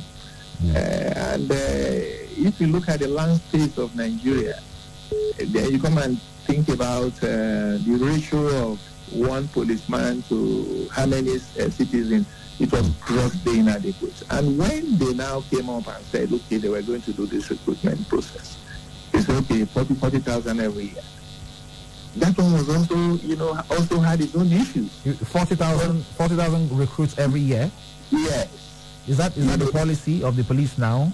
No, I'm talking about the police reform of, 2000 under President Obasanjo. Okay. Just wanted to that was, you see, that's why I'm telling you that if you want to really go into talking about the police force, you must be able to understand the various, reports that has happened, the 4 reports that have happened, all the issues we are talking about today. These are issues that have been articulated, right from 1999, 2000, when the civilian regime came on board. But, we keep repeating them because we're identifying the problem, procuring solutions to the problem. But it is the implementation of this program. And you see, with each successive regime, there's always they truncate whatever the other one has started. So there's no sustainability. There's no continuity. So this is a fault. I want to get you clearly. This is a fault of the politicians, that is the leadership, or is it a fault of the leadership of the Nigerian police? It cannot be a fault of the Nigerian police. But let me give you an example. If, for instance, you say you are going to talk about, if you talk about, bringing law enforcement, recruiting law enforcement officers, and you allow a seamless recruitment process, where you bring in people with the right attitude, with the right character, with who are educationally qualified. You allow the process to go uninterrupted. Then the people you are looking for, you see, policing it has become scientific of recent. So when you are talking about the officers that you are bringing into, you must look into how mentally mobile are they. How knowledgeable are they? How can they, multitask? So when you now see, okay, politicians, they say, oh, they want some quota, for their constituents. And along the line, the people that they are bringing into the system are not people that meet those, those qualities I have just mentioned to you. So you discover that, they are also, indirectly responsible for some of these issues that we are having. The police is supposed to be an organization that warehouses the best you have in the society. Okay. As I usually tell my men, I'll say, look, all men are equal, but only the finest, become police officers. That is what is obtainable in other areas. You have journalists, you have, accountants, you have lawyers, you have psychologists, you have sociologists, you have political scientists. It is a place that is supposed to warehouse the best. But it seems like it's anything but right now. Sorry? I said it seems like that is the opposite is what is happening right now. Yeah, because you see, when you don't, attract the best. I remember President Obasanjo once asked us when I was the secretary to the Damadami Presidential Committee. He asked, he said, why is it not possible for the police to be able to get graduates with a first class or 2-1, to attract them into the police force? Which was a very, very strategic question. Because by the time you are building up strategic leadership in the police force, and it takes time. You are supposed to spend about 35 years there or 60 years, whichever comes first. So if you bring in the quality of, manpower you have in the society, we have a lot of, graduates who are out there. You encourage them to come in with good incentives. Once they come in and you start training them, then it means that the quality of leadership you are going to have in the end will be top grade. So if you don't have top grade, leadership at the strategic level, then it permeates down the line to both the operational and the tactical level. So these issues are, they are not as easy as, beer parlor or, conversations or interrogating the issues. It is deeper than that. Okay. Mr. Arase, now, I'll give you, I mean, you said that the budget on paper is usually different from the envelope budget, which is the real money that was released to the police. So basically you are implying that as much as in 2015, the budget for the Nigerian police was 321.32 billion naira. In 2016, it was 308.92 billion. In 2017, it was 313 billion, and 2018 324 billion until 2020, which is 409 billion. So basically, are you saying that these monies are usually not given to the police? The money given to them is usually less? So if you were able to do the statistics, the research, to get those things, then you should also ask how much was the actual releases? What was the percentage of the releases of that particular amount you're talking about? And if you look at most of those figures that you have called, most of them are usually overhead. Salaries. Oh.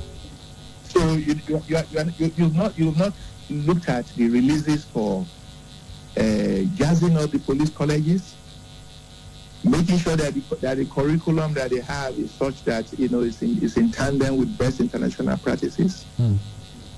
Getting the right quality lecturers that will be able to impact, the requisite, knowledge they need, like anger management, public relation, approach to policing, community partnership, some bits of psychology, sociology in dealing with, human behaviors that are dysfunctional to your. So you look when you see those budgets, they are not targeted at things that are supposed to impact positively on internal security management. Most of them are overhead. So if you look at the percentage of all those that you have called, you discover that 30% of those ones, apart from the salaries, are never released. Wow. And nobody knows what happens to these monies? Well, it comes from, it is supposed to, is it not, the government will only give what they have. Okay. If you look at NDAs too, why are roads not always maintained? Why are we now, depending on loans to be able to, fund some of our infrastructural development? So the argument will always be, it is what we have that we are going to give to you.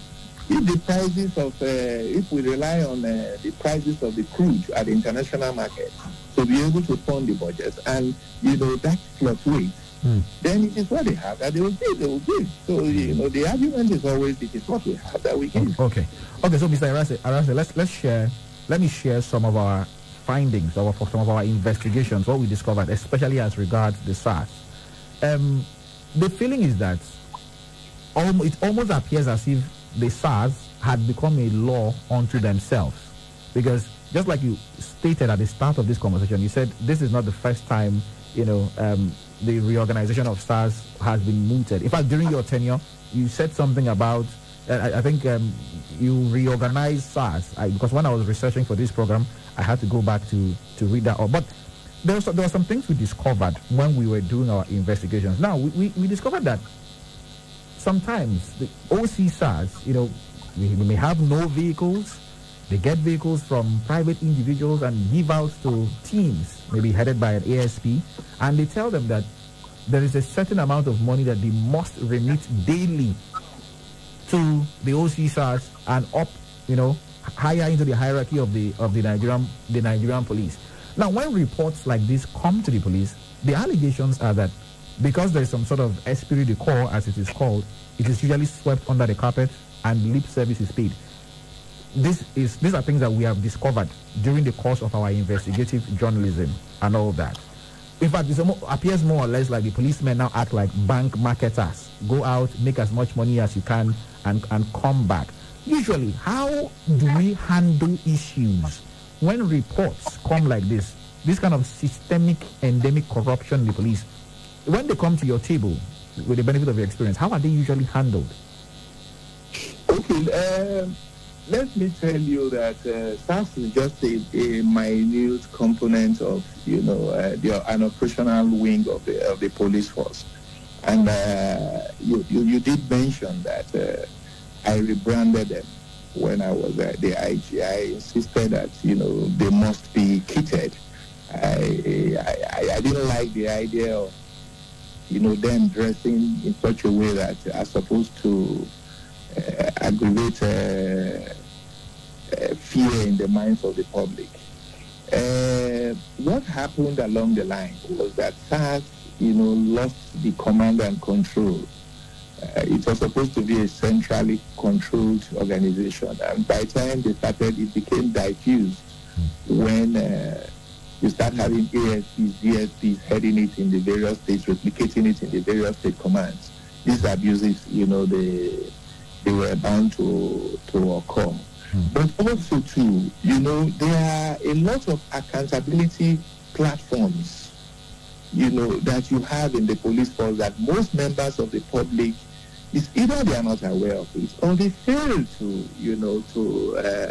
key into it. I give you an example. When I was an IG, I developed a platform which is called the Complaint, Response Unit, which was supposed to put the members of the police on the spot, right, to make sure that the citizens, they actually own, the Nigerian police force.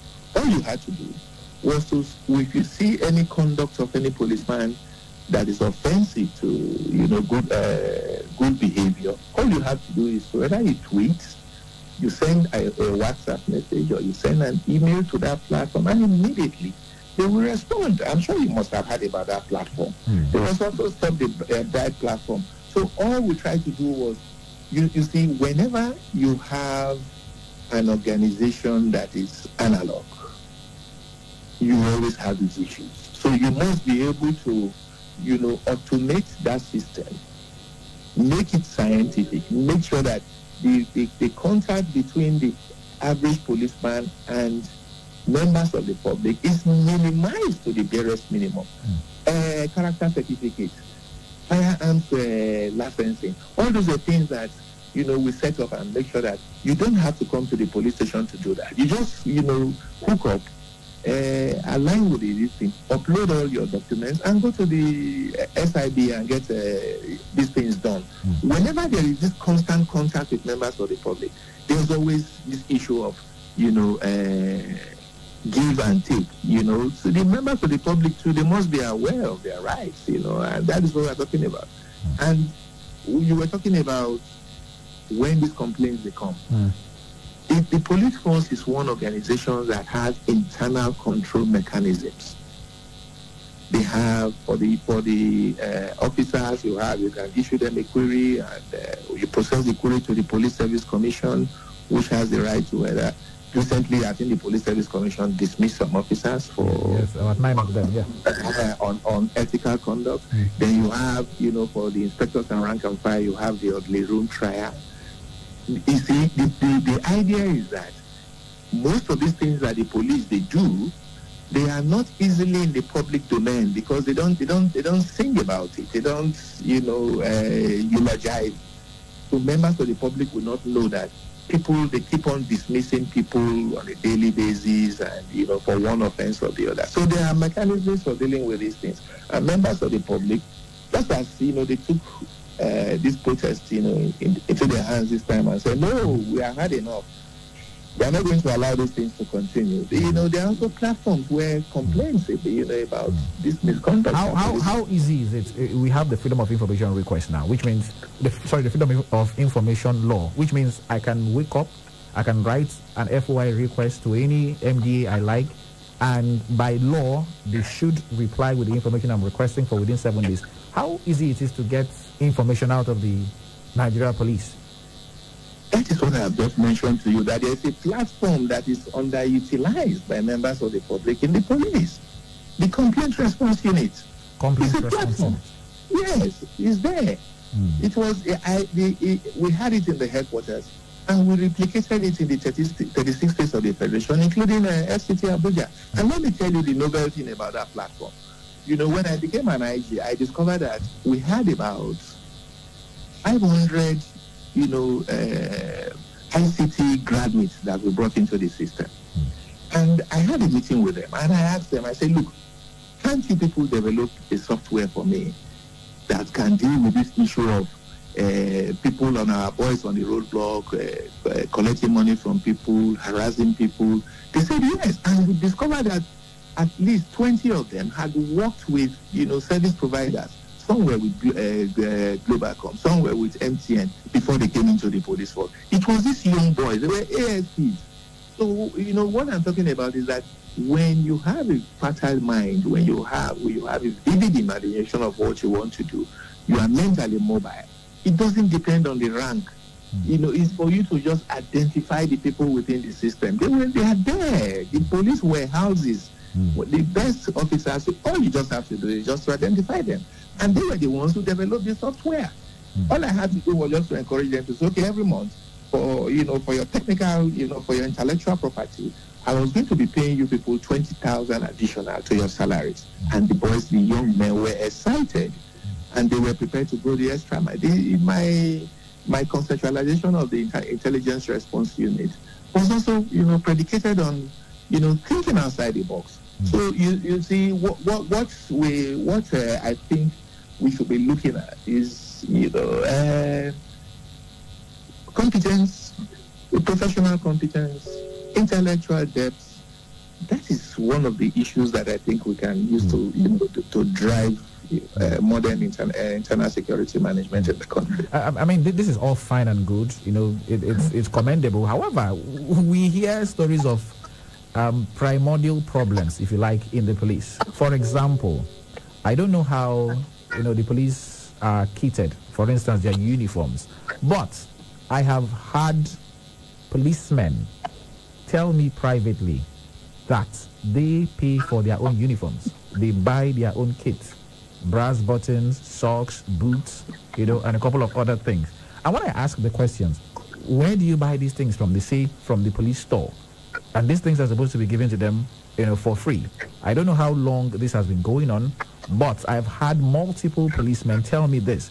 When a policeman is hired into the force, when he's conscripted or, absorbed into the force, what are the entitlements a new police officer, gets? And should they be paying for their own kits?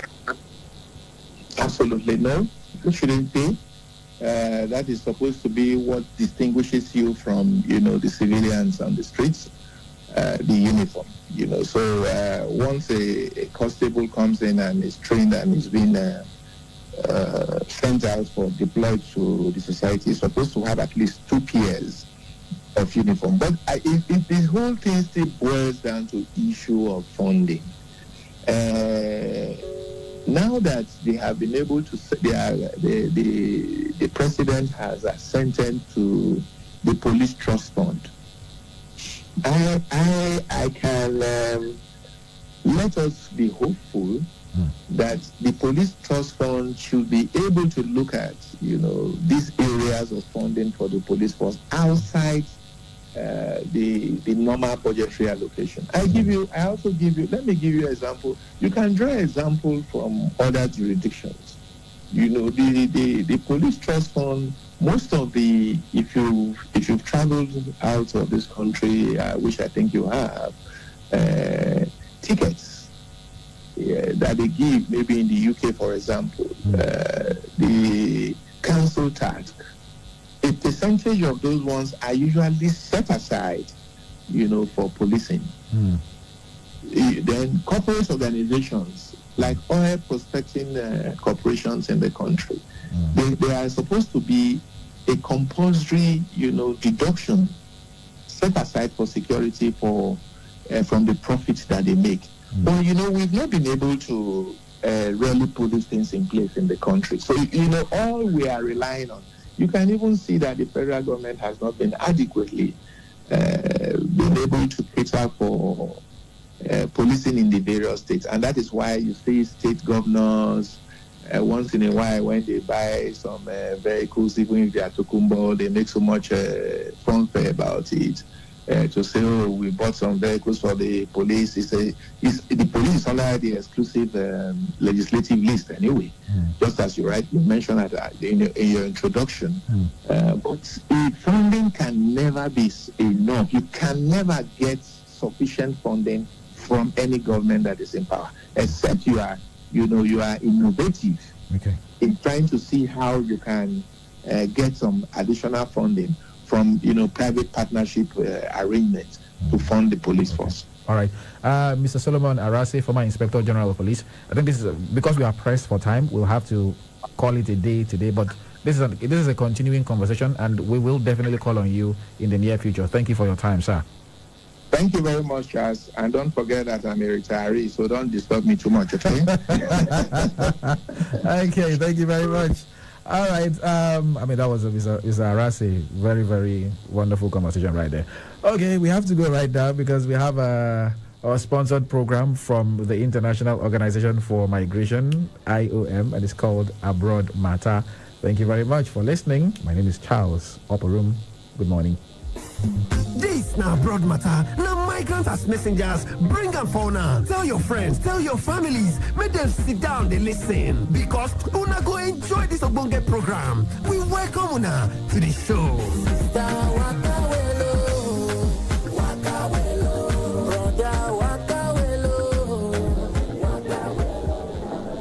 Pius, as you never see forgive your guy, Audio, I hope so we will play good game today.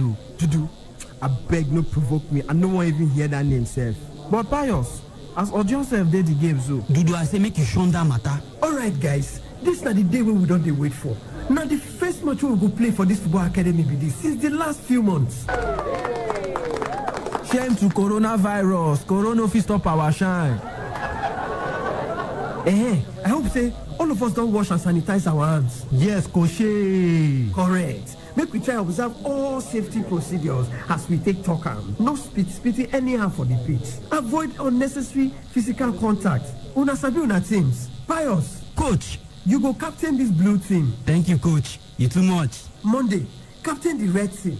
Alright guys, make una take una positions. And make we try do nice warm-up to see whether we dey rusty or we still dey sharp. Pass! Move forward! Monday, see me here! See me here! Thank you. Defenders, block the wing. Say, leave Odion for me. Oh, my leg! Pius, which kind of rough tackle be that? Sorry, coach.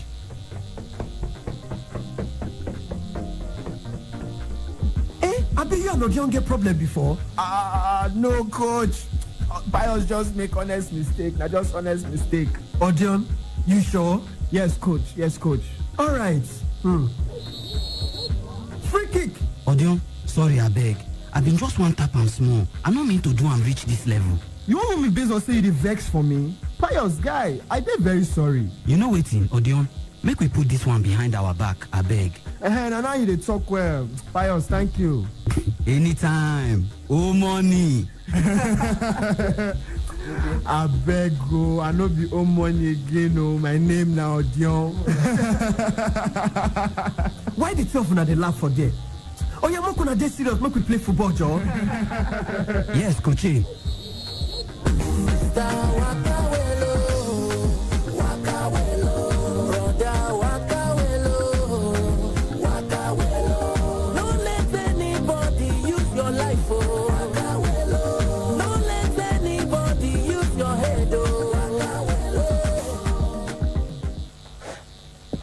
Hello? FMIG, how far now? I full grand though. How your side now? I dey okay. I can't clean EA Salon, make breeze enter the place now. You know, say business don't they start to open small. How far? You and JJ go return soon, Abi? Yes, so. Hey, Patricia, you been get my email? Yes, so. The way you take rearrange that my CV, I no go even believe saying that my own self. Now you all know. Now don't say you be no package and wear before. Thank you, FA. As you don't upgrade them like this, I sure say I go soon they get job offer soon. You be apply for that bank? I give Mr. Daly my CV, but he say the bank no get vacancy for now. Hi, this coronavirus don't spoil many things. People they even lose their jobs. Hunger dey the land, FA. And with the hunger comes desperation. My fear na say more people go dey tempted to try go abroad. They go find greener pastures any which way they see. Meanwhile, it is even hard for the abroad right now. No be lie. Me and the other volunteers will be returnees. They go around town. They tell people say traveling without the proper papers na very dangerous risk. We no want them at all. See, Patty, I hope say people go hear word for their own good though. The ones where they wise go hear us. I hope say with time everybody go understand say the right way to travel now with the right documents and through the right way. Amen. No, may God give us wisdom. Oh. My people, coronavirus dey real and it's still dey for town. Make una ensure say una dey apply social distancing. Dey wash your hands always and you dey use your face mask. Dey keep yourself safe always. As Oyibo talk say, prevention is better than cure. My brother, my sister, no be lie o. Prevention better pass cure. Chai, this life no get part 2. Make you dey safe.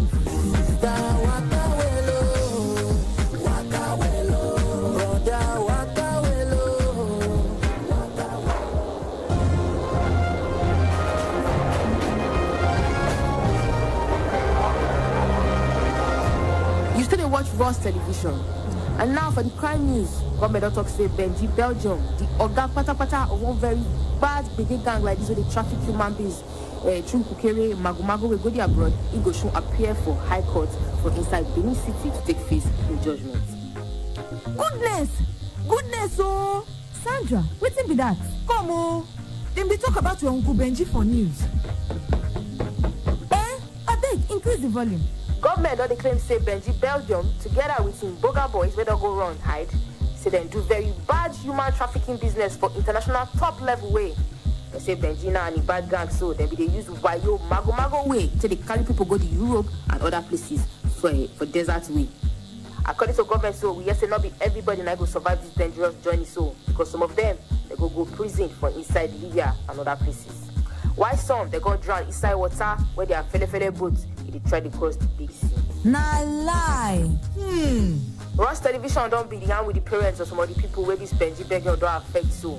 And it's now waiting, then get to tell us. I bet you say Benji now good man. He come here, promise us say he go help our people go school for abroad, get work. But my days are my people die like foul.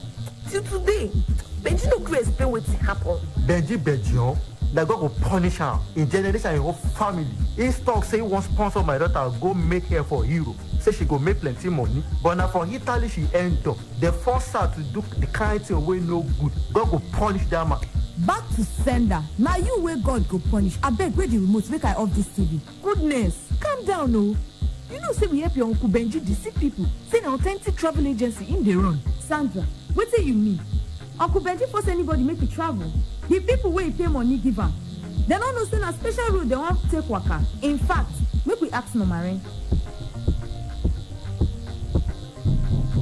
Nomare, abeg come out oh. Goodness, why they bang my door? You hear all the things when they carry put on top Uncle head for TV just now. Uncle Benji no fit do all those things, I think. Goodness, wise up. Don't do worse than that, say. Pray make you no implicate us. Me, I no wan go sound cool. Uncle Benji no fit implicate all of us at all. He say he go protect me. Protect you? Man, when they under arrest, goodness. Now only me fit protect you now. Your uncle na Johnny man. And when people they drown, they pull others down. Hey, God, see my life. This now waka well. Make una listen oh. I need comfort, freedom, especially freedom. Oh God. I beg them, it's only no easy. Just imagine they will lock you for room for more than 2 months. You know, we'll see sun, nothing. Compared to Nigeria, we say you day free, you still come out as you want. You go come out, still come house. It won't be like everything you don't know. Leaves are not good at all. No freedom, no freedom. They will beat us anyhow. So when I reach Lagos, I can't call my mom. When I call my mom, I don't reach Lagos, so now you and she can't be happy. Everybody can't be happy. Thank God in my head will be like 95 money. They can't be happy. I make a call house. So everybody just be happy. They don't even respect her because for months they're not aware of me. They're not phone. I don't call them. When I call them, they can't be happy. Everybody just be happy. Even up to now, they still be happy. Thank you for your patience. Now waka well with Stevie. Oh yeah, back to the matter. Hey, finish the food well now. I don't try, I beg. Okay, oh yeah, time to swallow your drugs. Take. Drink more water. Patricia, my ear don't dey pain me since last night too. Here they catch me. I hope say I no get coronavirus. Haba, you dey laugh? The matter worry me for mind, so say I no fit sleep for night. But ear pain no be one of the symptoms of COVID-19 now. Abi, you get dry cough, you get fever and tiredness. No, it dey hard you to breathe. You get headache. You no fit taste or smell anything again. At all no. Those things where I just mentioned, now some of the signs of COVID-19 alias coronavirus. So, since you don't get any of them, I doubt say you get COVID-19. Okay. But I still need to be careful. Yes, no unnecessary outside waka. And we must continue to use our face mask and wash and sanitize our hands. Thank you, my pikin, Patricia. How I for manage if you know day, you'll be real blessing to my life. Thank you, Iye. You go live long.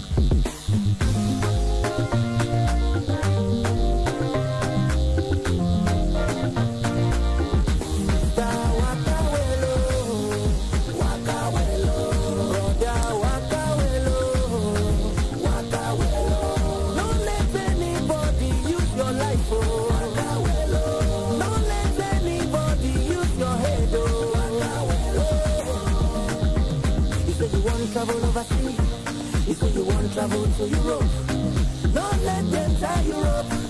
Use your sense. Person will ask questions, no they miss road. No they miss road. Waka welo, brother, waka welo, waka welo. Don't let anybody use your life. Waka welo.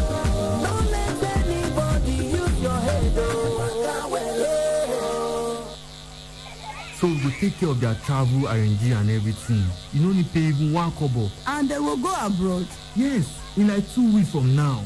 Your 2 children go to Spain. They earn good money and they go to send you euros. Wonderful.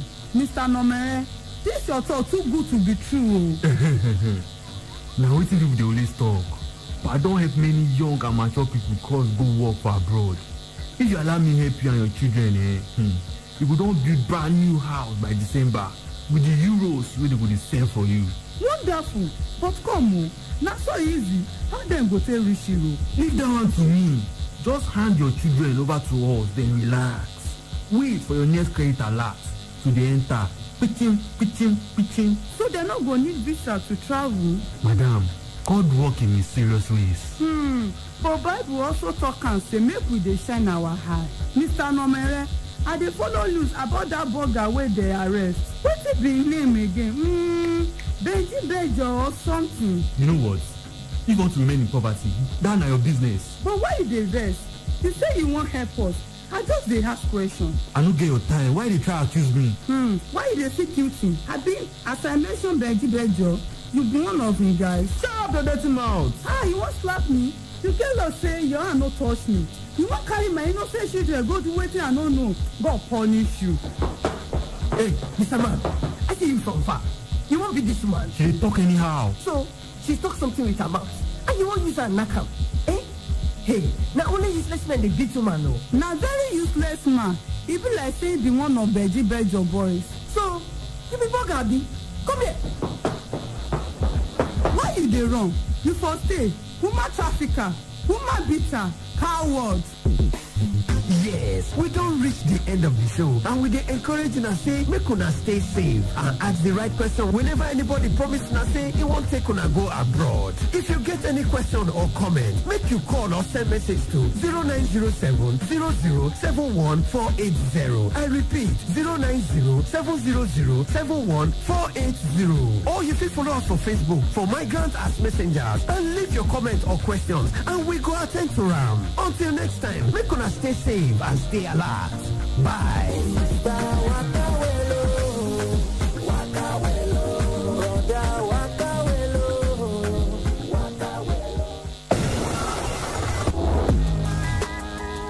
Do you know that following people without their consent is stalking and it's an offense? Don't be an offender. We give our consent for you to follow us on all our social media platforms. On Facebook at KUFM Nigeria. On Instagram at KUFM Nigeria. On Twitter at KUFM Nigeria. Check out the latest pictures and videos and catch breaking news, entertainment gist, trending issues and happenings on social media by following us at KUFM Nigeria across the various platforms. KUFM, turn on excitement.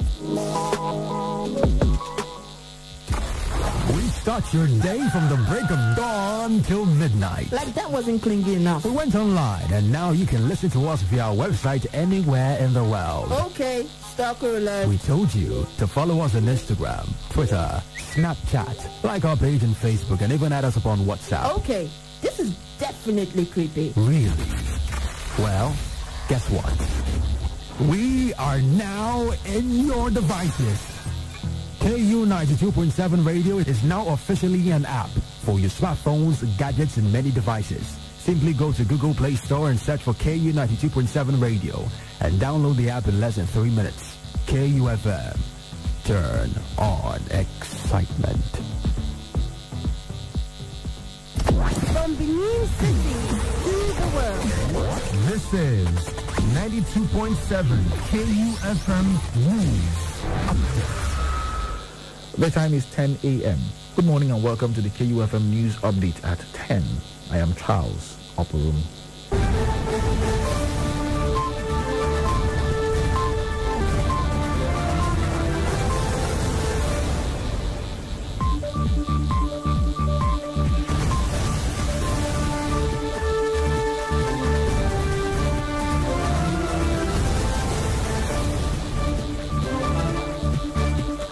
President Muhammadu Buhari has requested the Senate to confirm nomination of his special assistant on social media, Loretta Onochi, from Delta State as the National Electoral Commissioner of the Independent National Electoral Commission. Also nominated were Professor Muhammad Kala, National Commissioner from Katsina State, Professor Kunle Ajayi from Ekiti State, and Saidu Ahmad from Jigawa State. Buhari, in a separate letter to the upper chamber, also requested confirmation of appointment of 3 executive directors of the board of the Federal Roads Maintenance Agency, FERMA. The Presidential Panel on the Reform of the now disbanded Special Anti-Robbery Squad, SARS, has approved the 5-point demands put forward by youth that have been protesting across the country. This was disclosed by the Special Advisor to the President on Media and Publicity, Femi Adesina. The approval was announced at a multi-stakeholders meeting attended by leaders and representatives of civil society organizations in Nigeria, activists from the entertainment industry, the NSAS movement, and development partners. The Inspector General of Police, Mohamed Adamu, has set up a Special Weapons and Tactical Team, SWAT, to replace the disbanded Special Anti-Robbery Squad, SARS. The prospective members of the new team, who would undergo tactical training next week, will undergo a psychological and medical examination to ascertain their fitness and eligibility for the new assignment. A statement by the force spokesman, DCP Frank Mba, in Abuja on Tuesday, disclosed that the personnel from police commands in the southeast and the south-south will be trained at the Counter-Terrorism College, Norwatai, Rivers State. Those from the police commands in the north and the southwest will be trained at the Police Mobile Force Training College, Ende, Nasarawa State, and the Police Mobile Force Training College, Ila Oragun, Osun State. The governor of Ondo State, Rotimi Akeredolu, and his deputy, Lucky Ayedatiwa, have received certificates of return from the Independent National Electoral Commission.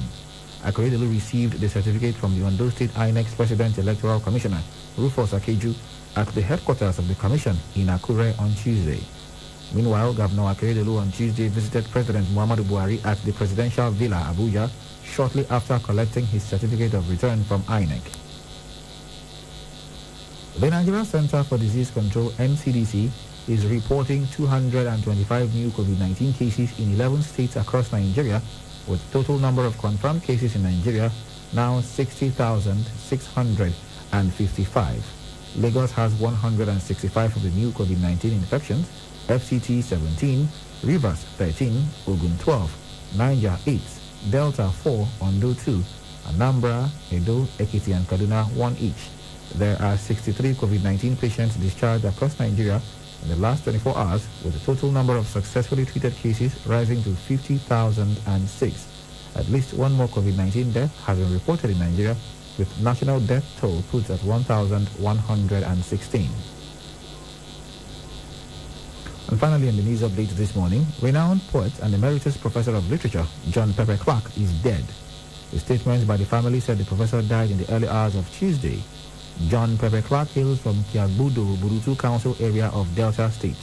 The statement was signed by Professor C.C. Clark for the family and Elijah Clark for the children.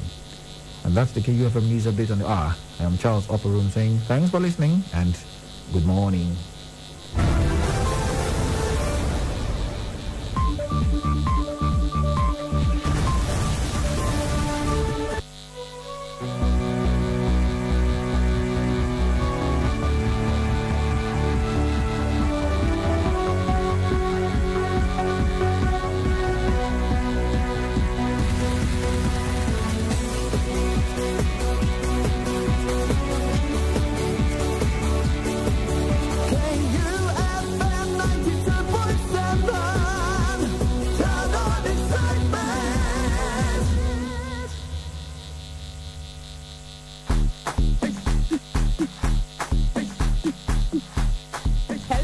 Welcome to another informative segment on radio. I've got here with me Mr. Ramsey from Cisco Computer Limited to tell us something really beneficial. So please stay tuned. Welcome, Mr. Ramsey. Please go ahead. Thank you. It's yet another great era and time. The beginning of a new era for our lives. You see, I say this because recession, pandemic or not, success is not based on external circumstances. Rather, it is based on internal mindset. As we can see, so many dealing with crisis. Most have become paralyzed by it and not motivated by it to create something new. Now, most people want to have a new level in life with the same personality. I'm sorry, my dear. To have a new reality in life, you will need a new personality. In fact, to have a life you've never had before, you will have to become whom you've never been before. So are you out there listening and you desire a new economic level for yourself and your family? You need to start making extra income to help you effectively prepare for your project, or you desire to give your kids the best of education, or maybe you just want enough to give back to society. Whatever the reason is for you to have extra income, it's okay to desire. Now, Cisco Computers Limited, in partnership with Dream Alive Campaign, brings you a business summit for 2020. Here's what you need to know about us at Cisco Computer Limited. It is a Nigerian registered firm for past 10 years that has a track record of genuinely training people on different businesses they can do to help change their economic lives. But this time, it is in partnership with Dream Alive Campaign, powered by Realistic Dreams Initiative, a registered NGO whose aim is to empower Nigerians to live their dreams. Our team of professionals will be here for the 2020 Business Summit to teach and coach you on these businesses. 1. Car importation with little or no capital. 2. Empowered consumer business model. 3. Recharge card printing. 4. Home-based importation plus other bonuses attached. Now, this business summit will be holding in Benin this Friday and Saturday at RDI office, first floor of Ralph Joe House, before NNPC filling station, by Limit Junction, opposite Baden Hotel, Sapler Road, Benin City. For your seat reservation, text Benin with your full name to 0816 342 7142. Again, 0816 342 7142. Again, text the word Benin with your full name to 0816 342 7142. And you will receive a response from our customer care shortly afterwards. The time is 10 a.m.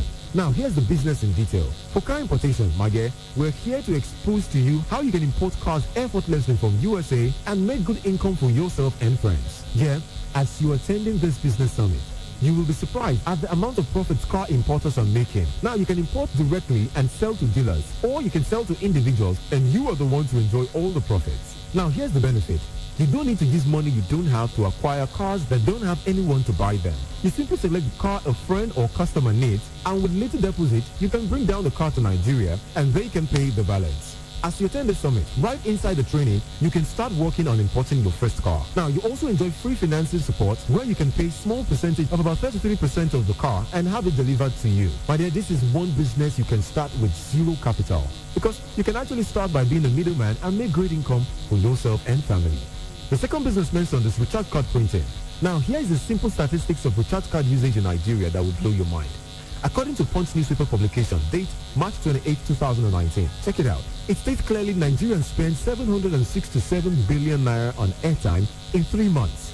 3 months. This shows us clearly how huge the market is. We'll teach you and show you how to purchase the raw pins, process them, and print them to sell.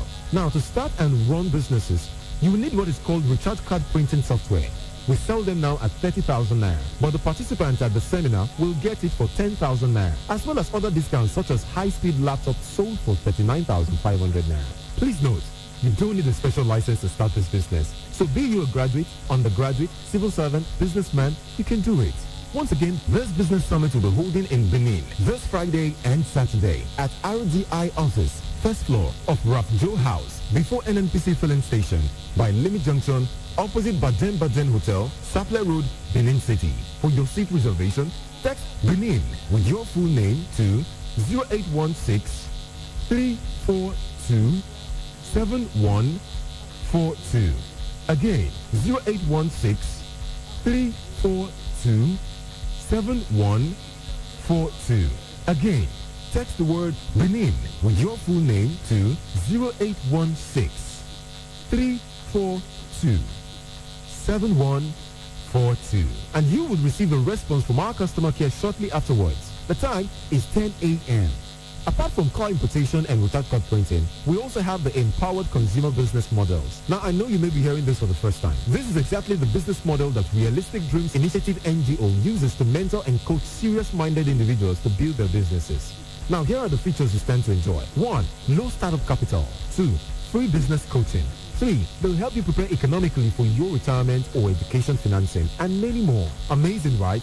Alright, for the benefit of someone who might have just tuned in and wondering what this discourse is all about, could you do a recap, please? Well, if you just joined us, You may have missed a lot, but here's a quick summary. This is Cisco Computers Limited in partnership with Realistic Dreams Initiative, bringing live to you a Business Summit 2020, where you will be taught about car importation. That is, making all the profit car importers and dealers make by importing cars effortlessly from the United States of America. And all you need is a small amount, car is delivered to you, and then the balance can be paid. A small business anyone can do, as Cisco Computers will also give you special assistance. Secondly, recharge card printing. They will teach you how to print your own recharge card. Now remember, recharge card printing software at Cisco's computer sells for 30,000 naira, but we'll be giving it out for 10,000 naira at the summit. Plus our high-speed laptops that goes for 39,500.